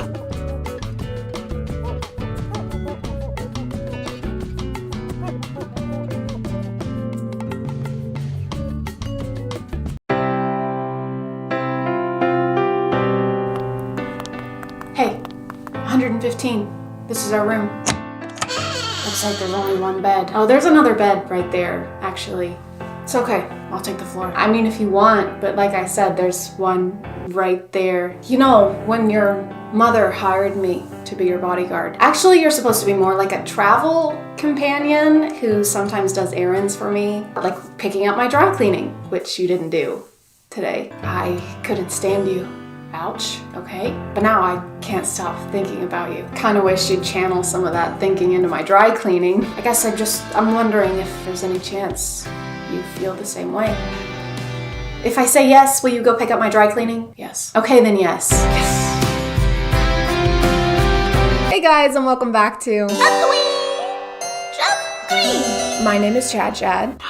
And the hair is red now. If you don't like it, you're gonna have to take it up with the Chadlings. They made that decision, not me. And then go follow me on Instagram so that you can vote when I inevitably am about to make an impulsive decision to do with my appearance. I wanna talk about POV TikTokers again because I can't seem to avoid them. That's probably because every POV TikToker page I find always has millions and millions of followers. For someone who spends so much time on TikTok, you'd think I'd be used to seeing POVs of people falling in love with their bodyguard. But I'm not. By the way, who started the bodyguard thing? Why is that the new, like, mafia boyfriend? Bodyguards have shifts. You would need more than one. They have to switch out. And why can you only afford one hotel room that happens to have one bed in it? If you can afford a bodyguard, you can afford 2 hotel rooms, okay? Are you okay? You seem a little off. Oh, okay. First of all, nothing to be embarrassed about. Totally natural. Second of all, let's get this jacket around that waist. Don't worry, it's my jacket. Doesn't have cooties. Alright, I know I got a pad here somewhere. Oh, there it is. Okay. This is for you. If you want a tampon, go to the nurse's office. She's got plenty. You're gonna be wanting these. Tylenol ibuprofen. It helps with the cramps. And, yep. New shorts. They might be a little big on you, and if they are, don't worry. You can take my jacket home. Just bring it to me tomorrow. Okay? They're gonna be fine. So you had an idea and you were like, this is a good one. So you came up with what you were gonna say. Let's get this jacket around that waist. Filmed it, watched it back, probably a lot more than one time. And at no point did it cross your mind to be like, maybe I shouldn't smirk or wink at the hypothetical student I'm talking to in this. The confidence it takes to watch this back and have 0 second thoughts is substantial. This video makes him seem like kind of a savior, like he's doing this person a huge favor when it's just the bare minimum, really. Like if a woman made this TikTok, everybody would be like, yeah?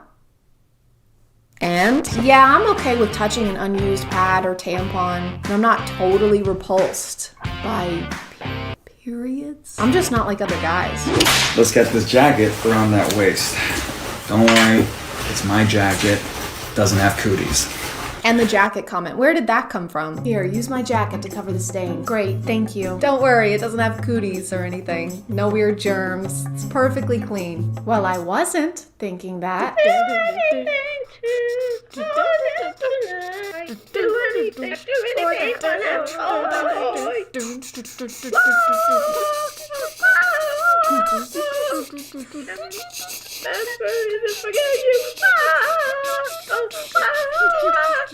Oh yeah, this is another one I keep seeing. POV, a father tests your love for his son. I don't know how comfortable I would be, personally, with the knowledge that my son-in-law or daughter-in-law was willing to shoot me at any given moment. I feel like it might add some tension to the next few Thanksgiving dinners. Hey, remember that time I made a joke about you killing me to prove that you love my son and you were actually gonna do it? Yeah, that was pretty funny. Yeah, it was. I laugh about it a lot. Can you pass the mashed potatoes, please? Yeah, sure.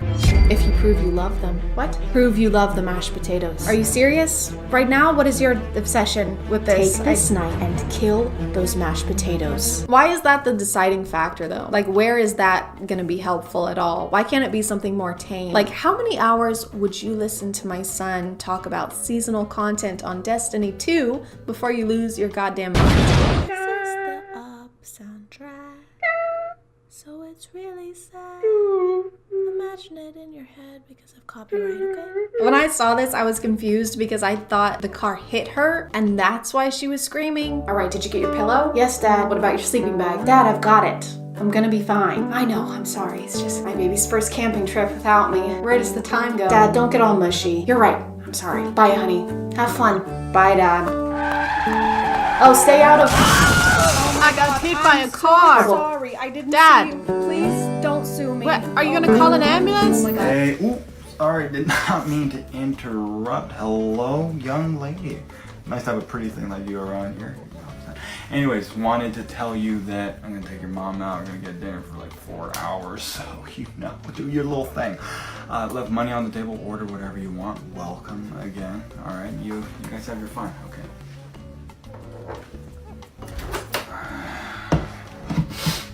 Oh no, act like I ain't even here. Just have your fun.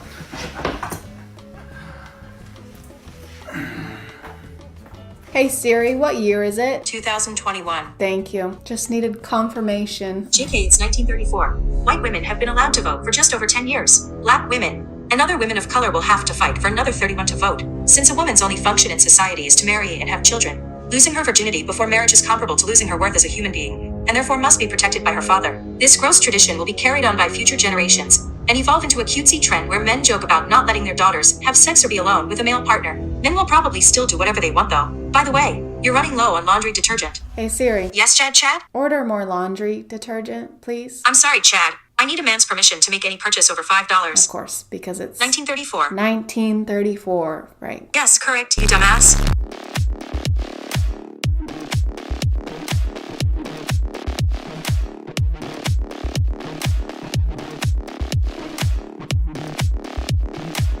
So he just shoots them. I can't say I'm surprised. Most of these POVs either end with misogyny or someone dying. I don't understand though. POV, one of the parents hit on my wife. Which parents? Like, are you at a PTA meeting or do you mean your parents? Because I can't decide which one is worse. Why is she so nonchalant about what just happened? Honey, these are my moms. This is Abby, my girlfriend. It's nice to meet you. Abby, that is such a lovely name. I guess it had to match the rest of you, huh?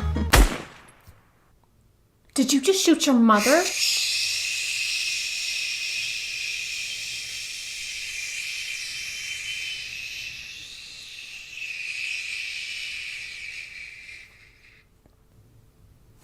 Oh well. Back the up. When did this become a whorehouse? Can someone please tell me why these are a staple in POV TikToker content? Every page, without fail. Remember ladies, don't cuddle your boyfriend because that makes you a whore. But ChadChad, it's not sexist, okay? It's not because it's his daughter, it's his child. He would do the same thing if it was his son. He's just trying to protect his child.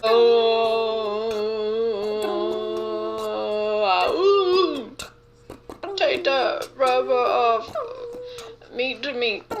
Meat to meat. Meat to meat. That's the same page. I don't think I could find a better example of a double standard, but it's just a really funny, super silly, goofy, funny joke, guys. Super silly. I love TikTok. It's almost like these guys have to fill out a questionnaire or attend the same seminar before they're allowed to make POV TikToks. Welcome everyone, and thank you for attending our mandatory course. A closed notes exam will be passed out once our discussion here has concluded. So, any questions to start us off? Yes. Yeah, my name's Chad.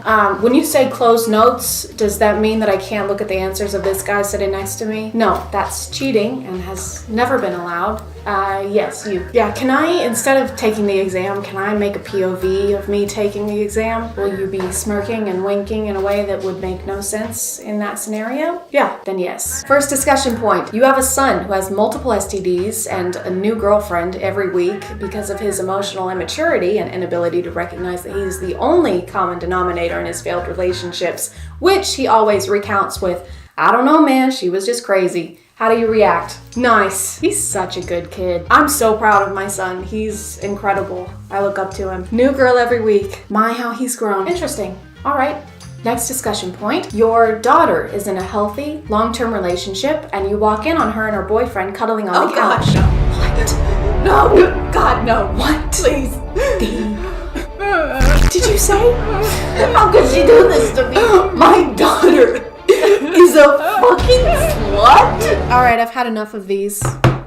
You're welcome. This is typically where people would do an ad read, but I'm still a baby YouTuber. So thank you to you for sponsoring this video by watching it and interacting with it. And if you are still here, thank you so much for watching. I appreciate you clicking on my video out of all the videos that are on here, and I'll see you next time. Okay, bye.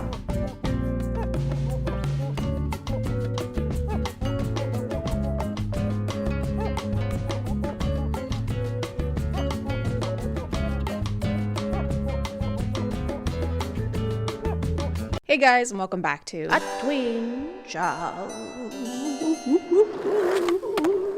My name is ChadChad. Not really. And I am a psychologist. You are a psychologist. Everybody is a psychologist. At least we would be on TikTok, where putting text on the screen means whatever it says is automatically and undeniably true. Like this one, for example. Psychology fact. If you aren't subscribed to ChadChad, your head will fall off and you'll never find true love. Don't believe it? Just look at this guy. They call him headless for more than one reason. He gets no bitches. Psychology in real life is, by definition, the mental or behavioral characteristics of an individual or group. But on TikTok, its definition is, why won't he text me back? Why doesn't she want to kiss me and smooch me on my face and my body and my butt? How do I force someone to love me genuinely and authentically using science? Tell me! And so a lot of TikTok psychology is focused more on love or how to handle social settings, which is less psychology and more just advice. Psychologists make studying human behavior their life's work. I don't know if they'd want to weigh in on whether your crush likes you back or not. That's kind of like hiring an architect to install your IKEA shelves. A little lower. A little lower.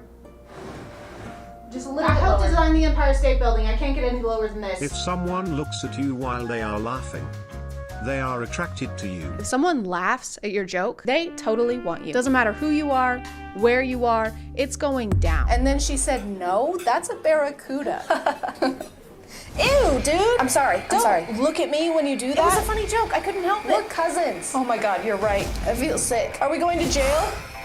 I'm gonna throw up. But if you want to throw down, then you should check out today's sponsor. This video is sponsored by Era. And I'm human, okay? I'm flawed. I know, it's shocking, but it's true. Even though everyone is always reminding me to drink water in real life and online, I still forget all the time. But that's where Air Up comes in. Air Up is the world's first hydration system that flavors water using only scent. You just fill your bottle with plain water and add one of Air Up's flavor pods, which come in a bunch of different flavors. My favorite right now is tangerine. To activate the flavor, you just have to pull up the pod and sip from your bottle while holding it straight up, and it tricks your brain to think you're drinking orange vanilla swirl, but you're not. You're drinking plain water with nothing added into it. It's like you and your nose are pulling a prank on your mouth. It also helps me remember to drink water because it makes the whole thing more fun. I get to drink yummy water and there's pranks.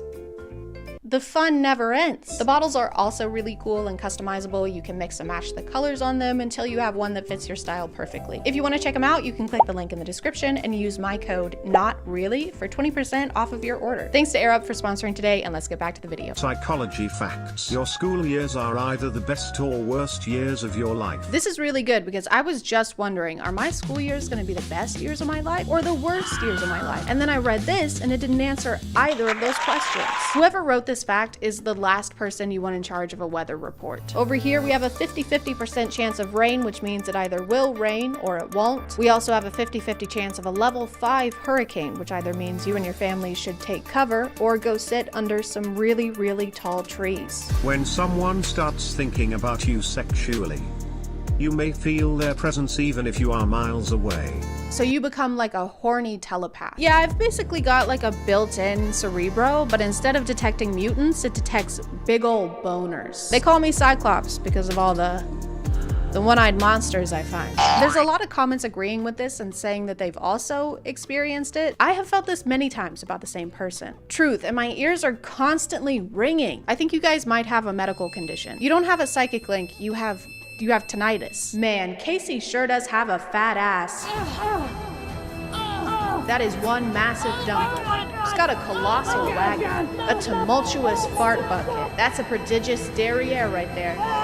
Psychology facts you don't know. The first to apologize is always the bravest. The first to forgive is the strongest. The first to forget is the happiest. I didn't know those metal signs from Hobby Lobby were 100% psychology facts. Psychology fact. Always be yourself. Unless you can be a dinosaur, then always be a dinosaur. Psychology fact. Farmhouse. Psychology fact. Gather chicken, trust drink, not. Sometimes you get people talking about dark psychology, which is code for I'm gonna show you how to manipulate some people now by talking about things that I am in no way qualified to talk about. Here's a dark psychology trick to make anybody fall in love with you. This is 100% manipulation. I do not recommend doing this to anybody because it is super toxic, and I'm only making a video on it so you can at least be aware if it's happening to you. It's just a 3-step hot and cold technique. This is how to make anyone fall in love with you. Literally anyone, okay? Pedro Pascal, anyone you want. It doesn't matter. But don't do it though. Seriously, it is super messed up if you guys do this. So don't even think about it, okay?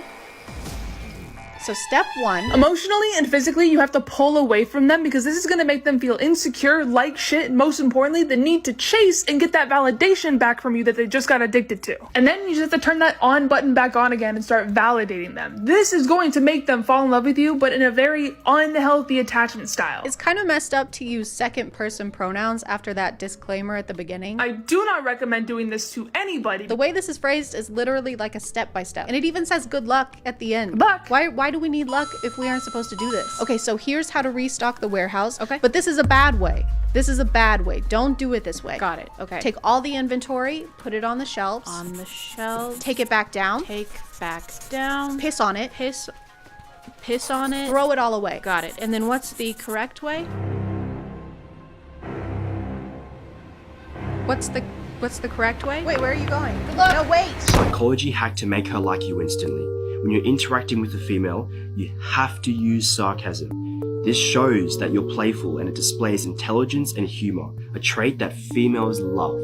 It's also an effective way of making her laugh and experience positive emotions with you. I've never heard someone scientifically break down how to have a sense of humor. If you wish to enjoy the company of an attractive female, you must partake in the jovial exchange of wit. This will lead to an emission of tittering or even guffaws such as this. Ha, ha, ha. Ha. I don't like the way he says interacting with a female. Dude, you're describing a date, not an enclosure at the zoo. Hey Tom, you want to grab a beer? Yeah, hang on, let me finish interacting with these females. Eat up, sluts. If she says to you, I bet you talk to a lot of girls, you would reply with, I've never talked to a girl in my life. I'm just trying to get my first kiss. Tell the female you have never spoken to one of them before. It will not believe you because of your obvious charisma and charm. I've never talked to a girl before in my life sounds more like a cry for help. I don't know if it counts as sarcasm. I mean, he claims it'll make her like you instantly, and it's in text, so it must be true. I bet you talk to a lot of girls. Women don't talk to me. Oh, not even my own mother. I'm so sorry. She hated me. She wouldn't speak to me. That's awful. Except to say, I hate you. I hate you. You ruined my life. You're just like your father. I am so turned on right now. Psychology hack to get inside a girl's mind. Guys, please be careful when you're using this because this is dark psychology and this is going to make her think about you non-stop. So when you're talking or texting a girl in a casual manner, I want you to wait for a break in the conversation and then say, hey, there's something I want to tell you, and then right after that, just say, oh no, never mind, it's not worth it. What if you got in her head by being an enjoyable person? What if you fucked around and formed a meaningful connection with someone? As a joke. Videos like this just seem like a confession to me. It's like a self-report. You're basically admitting that you can't get people to go out with you without studying dark psychology hacks on TikTok. That seems like something you would maybe want to keep a secret. Yeah, females love me. As long as I make them question their sanity and play weird mental games that make me feel like I'm in control of all of our interactions. I think what they love most about me is probably how normal and chill and normal I am. And normal. This will make her go crazy and she's instantly going to be saying to you, what is it? Like, please tell me. And she's going to be going through so many scenarios in her head of what she thought you were going to say, and it's going to be stuck in her head for literally hours to days after you said it. And when you do end up telling her what was on your mind, you can just say something stupid and funny like, hey, I just wanted to tell you that I like food. Say something funny. Like, I love food. I love food, guys. I really, really love food. They say you are what you eat. And that must make me food, because I eat food and I like it. What's the deal with airplane food? Because I love it. It's my favorite. I like it a lot. Ha, ha, ha, ha, ha. Some of these have this weird thing where they're basically dramatizing mental disorders in a cartoonish villain Shane Dawson documentary kind of way. Psychology trick to test if someone is a narcissist. If you suspect someone is a narcissist, tell them something that would make them look better by being your friend. For example, that your father actually owns a private jet that you use to travel around the world with. Now look them straight in the eye. They'll either show a hopeful smile because they found their new victim to draw resources from, or you'll see a jealous, hateful look. And if they say something like this, aha! Now I've got you, my pretty! Do not let them on your private jet. They may have bad intentions. Give me your shoes, bitch! She makes it sound like there are only two potential responses after telling your friends this. They'll either smile, which is bad, or they'll look jealous, which is also bad. Which one are we trying to avoid? Because both of these sound like terrible friends. It's also kind of hypocritical to do this in order to test someone else's psychological state, because you are literally lying to your friends in order to manipulate them and do some kind of DIY psychology test. You are also a terrible friend. What's that Bible verse about telling your friend they've got dirt in their eye? Hey, you should really get that dirt in your eye checked out. What do you mean? Who are you talking to? Sorry, I can't see with these really tall trees in my eyes. She wraps this up by saying that you should eventually reveal you were lying. Then you say, just kidding, my father can't even afford a private jet in his dreams.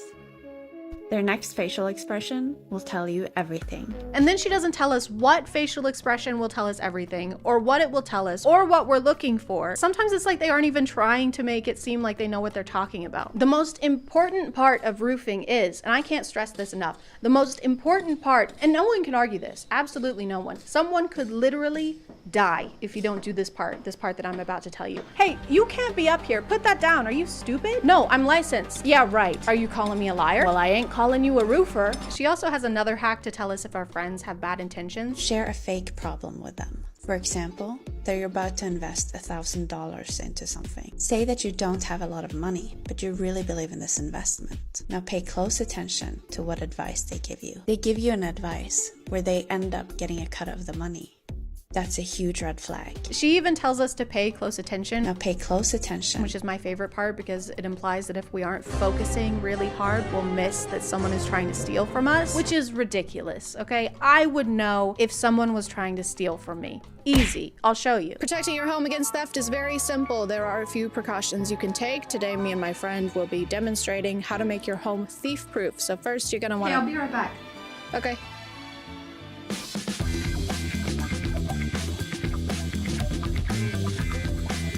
First, you're gonna make sure all your doors are locked at all times. Windows also need to be locked. Keep everything locked. Number 5, get a good safe. Safes are great for your most valuable items. For example, watches, jewelry, your laptop. Sometimes it's a good idea to get up close and personal with your home to make sure there are no weak spots that could become entry points.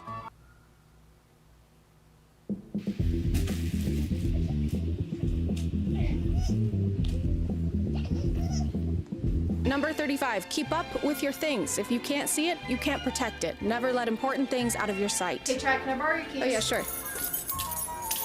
I like to do routine perimeter checks just to make sure that no one is getting to my treasured possessions. Is that my jet? That is such a red flag. I'm gonna call it there, guys. Thank you for subscribing, and if you are still here, thank you so much for watching. I appreciate you clicking on my video out of all the videos that are on here, and I'll see you next time. And don't forget to use code NOTREALLY for 20% off your order with today's sponsor, AirUp. Okay, bye.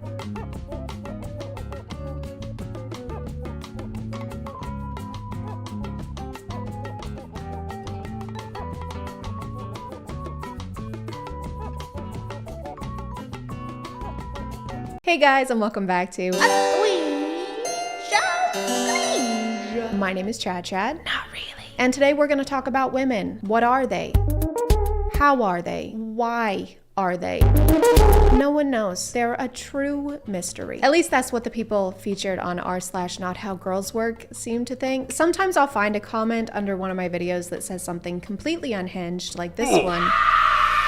But whatever, right? It's just one person. It's not like a lot of people actually think this way, right? Right? Am I right? This is basically just a catalog of people making wild claims and obviously not knowing how women or relationships work. But you know who does know how to make a relationship work? Is Adam and Eve. So what a coincidence that they're the sponsor of today's video. That's crazy. Adam and Eve recently celebrated their 50th anniversary of being America's most trusted source for fun things that you can use for fun times, whether you're having fun by yourself or with someone else. They have 24/7 customer service and 90-day hassle-free returns, plus 20% of their profit goes towards fighting the spread of HIV. You can check them out at adamandeve.com and be sure to use my code CHAD for 50% off of one item, plus you get free shipping in the US and Canada. Thank you to Adam and Eve for sponsoring today, and let's get back to the video. Men, this is why you don't allow women to go away for girls' weekends. It's the same reason I don't park my McLaren in a shit neighborhood for a weekend. Who the f is McLaren? She sounds hideous. You are creating the circumstances for bad things to happen. It's called holding frame in the relationship.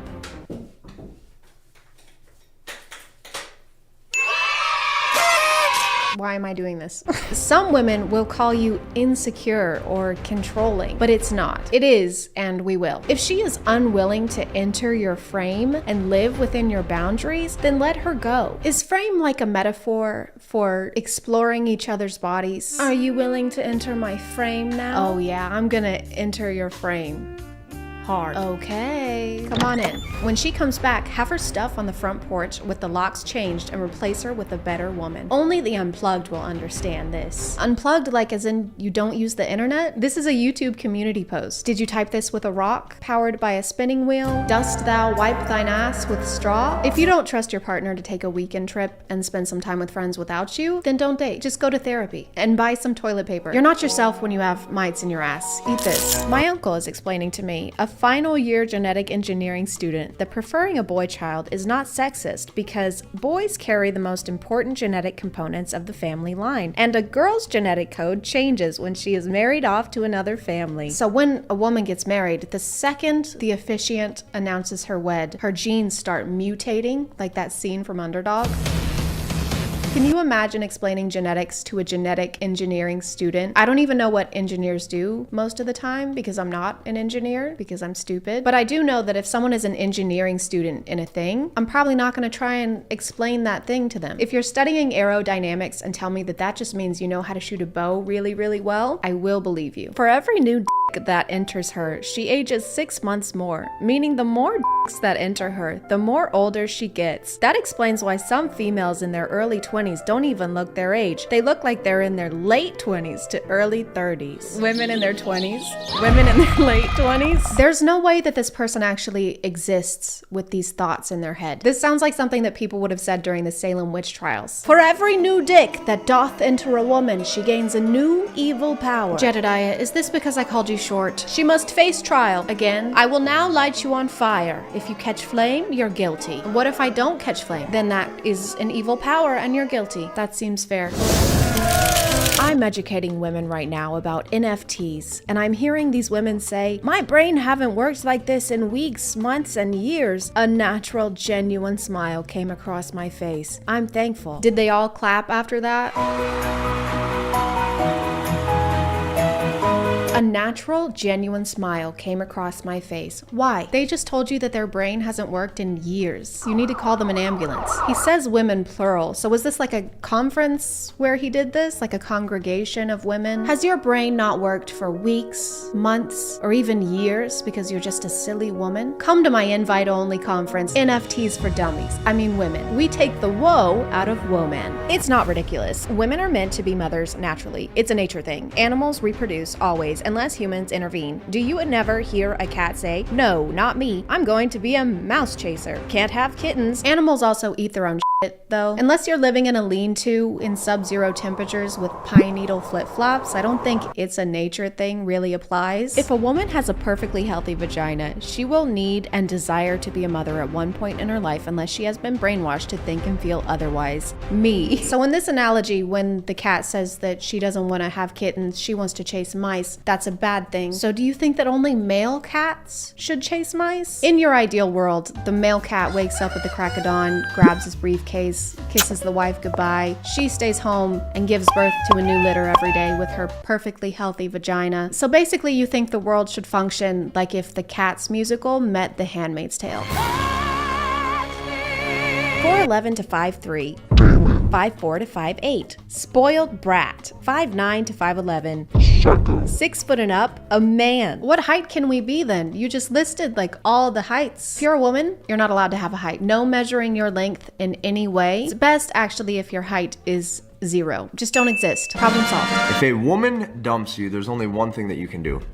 All you can do is you just need to look at her and you say, okay. She instantly second guesses herself. What she's hoping, what she's praying for, what she actually thinks happen is that you will get in a reactive state and you will get emotional. I don't know what it is with these self-proclaimed experts or like the people from the Girl Facts video that I did, but their solution to everything is just don't listen to women because they don't know what they want. You know what they want better than they know what they want, so just do whatever you want them to want. For many times, this is a massive test, and when you pass this test by just saying, okay, all right, leave then, when you're able to do that, I have watched women break down in tears and say, I was just kidding, I was just testing, I'm sorry. You should say okay if a woman says she wants to break up with you, because it means she wants to break up with you, and not that she's testing you in most cases. This kind of sounds like someone in 7th grade trying to convince me that they broke up with their girlfriend and not the other way around. I mean, I broke up with her, you know. Oh, I'm so sorry. She did say she wanted to break up with me first. Oh, okay. But it was just a test. I mean, she didn't really want to break up with me. So you guys are back together? No.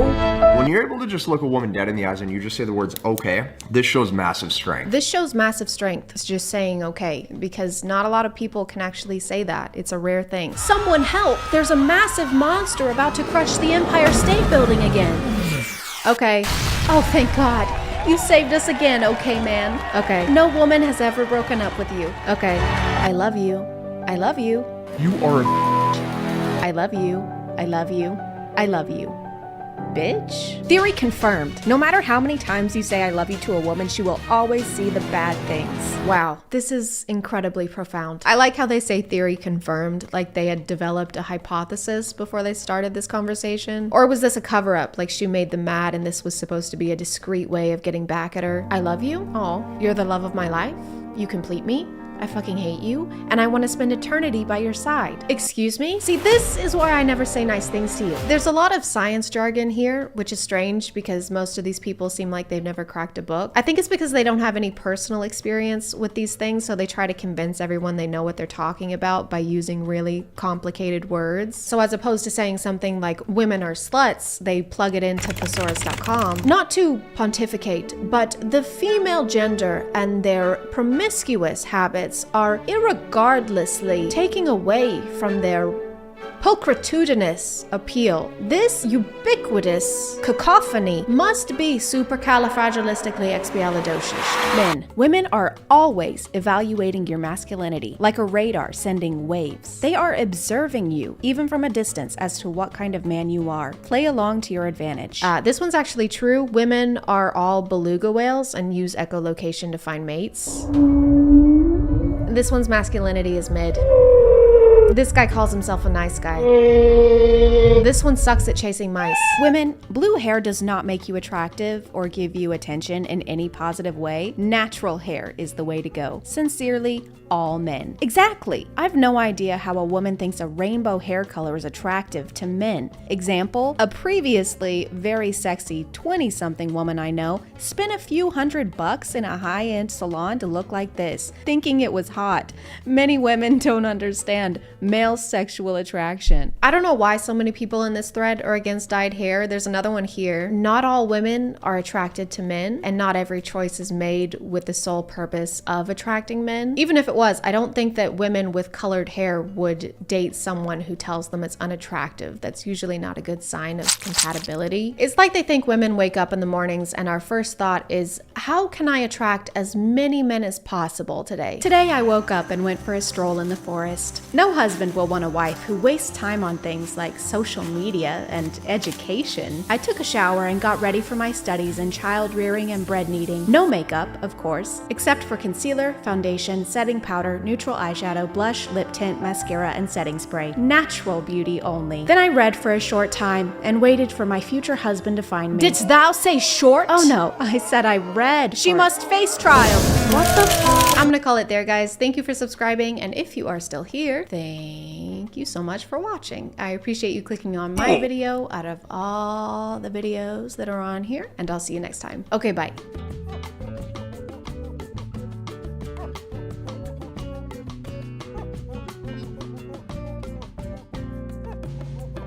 Hey guys, and welcome back to Boat of These Nuts. A cringe. My name is ChadChad.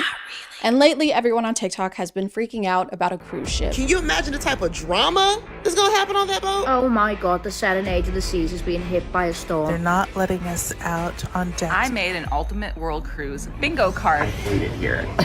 That's insane. Yes, it started weeks ago. Yes, I am late. Yes, I recently started playing Fortnite and it's all I can think about. But this isn't just any kind of cruise. This is the ultimate world cruise.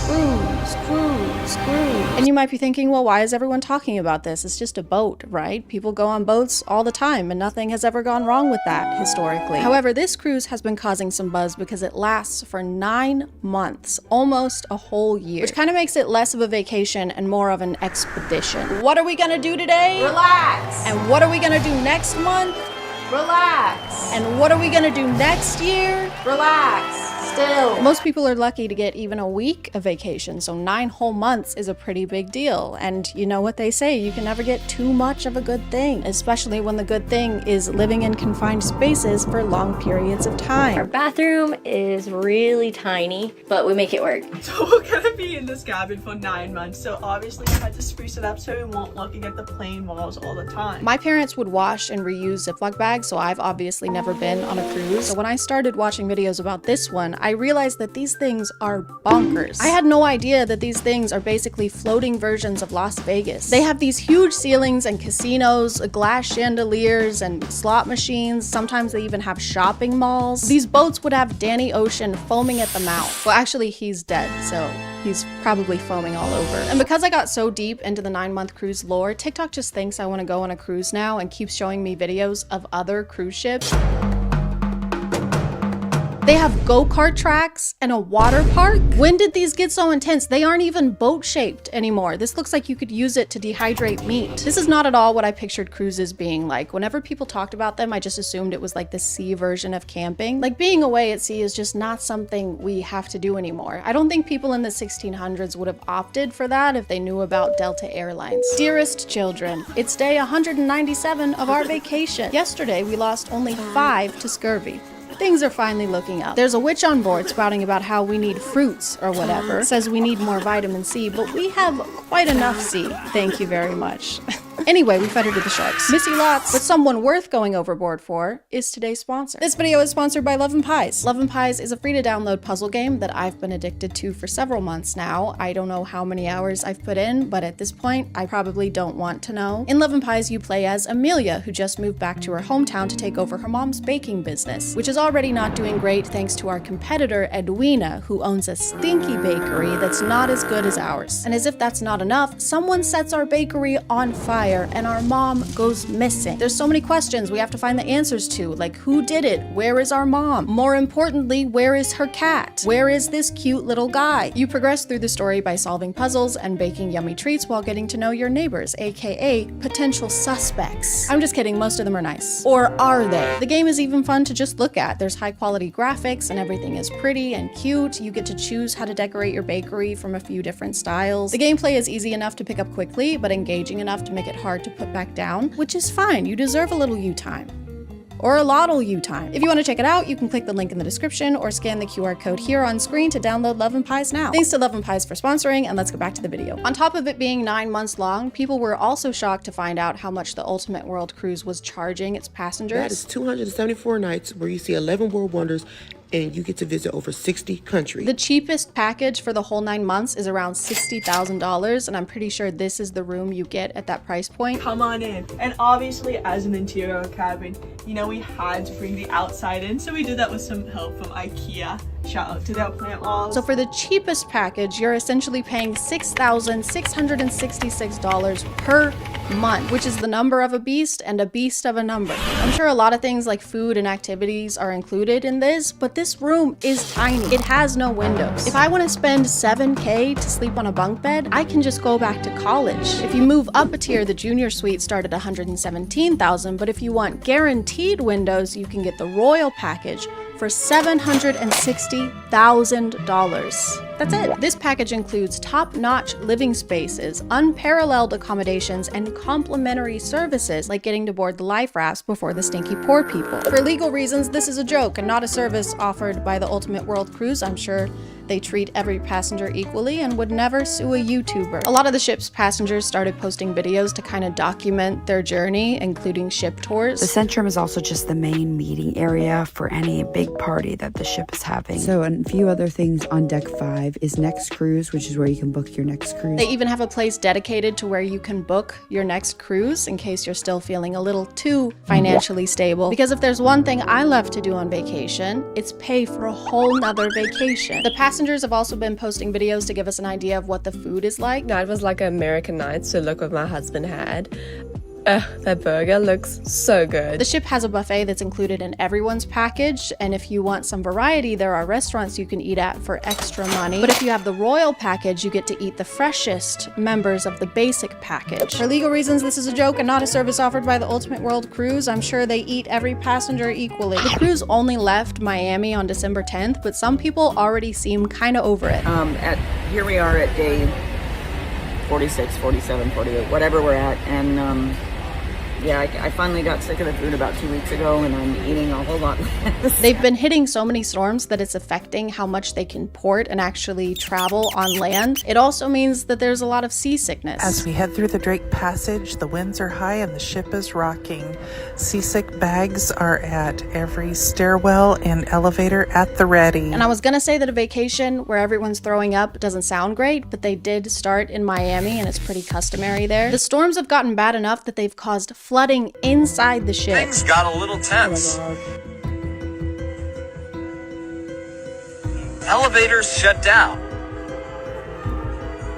But this amazing crew jumped into action. Which looks really scary, but some people on the ship don't seem very worried about it. Like, I get that the crew is probably prepared for things like this in a storm, and they are on the ocean, but water inside the ship notoriously is not a good thing. These people are running on treadmills like nothing is wrong. Did nobody tell them? Guys, it's a swamp in here. What the hell, man? I put on deodorant this morning. No, I mean it's wet. I have hyperhidrosis. You need to run. I know, I am. I'm not sure who started it or if it was a collective kind of thing, but people have been speculating on how this cruise is going to play out. I made an Ultimate World Cruise bingo card for anyone else who is buckling in for this 9 months TikTok reality show and wants to have a little fun. They've been making bingo cards and lists of what they think is going to happen during the 9 months, but they usually involve horrible things happening to the passengers. Mass illnesses, mass STDs, pirate takeovers. You guys are going to manifest something really bad for these people. None of this can feel great for them. Imagine how unnerving it would be to see the internet essentially betting on your trip going wrong somehow. Oh, you're going on vacation. Great. That's great.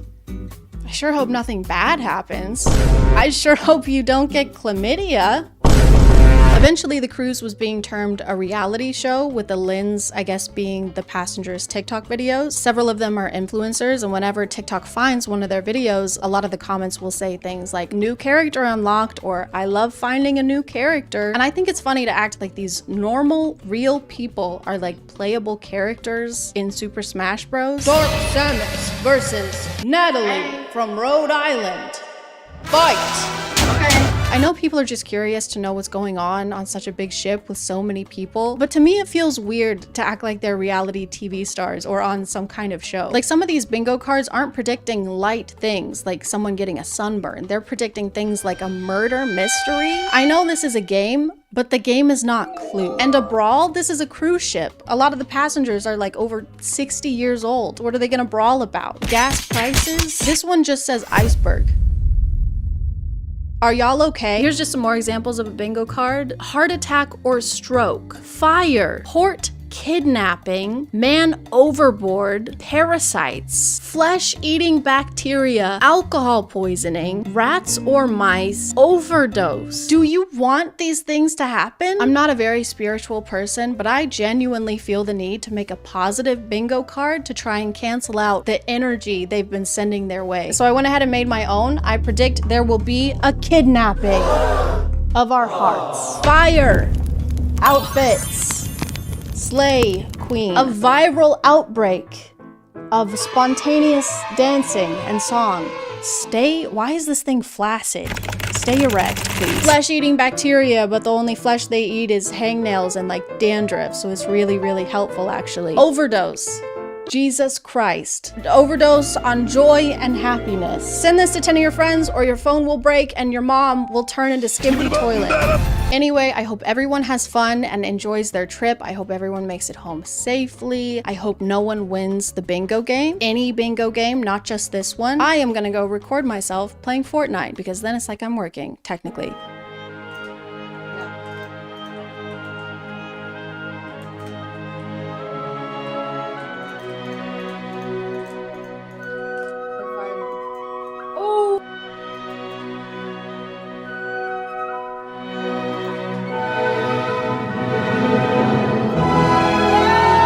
Okay, bye.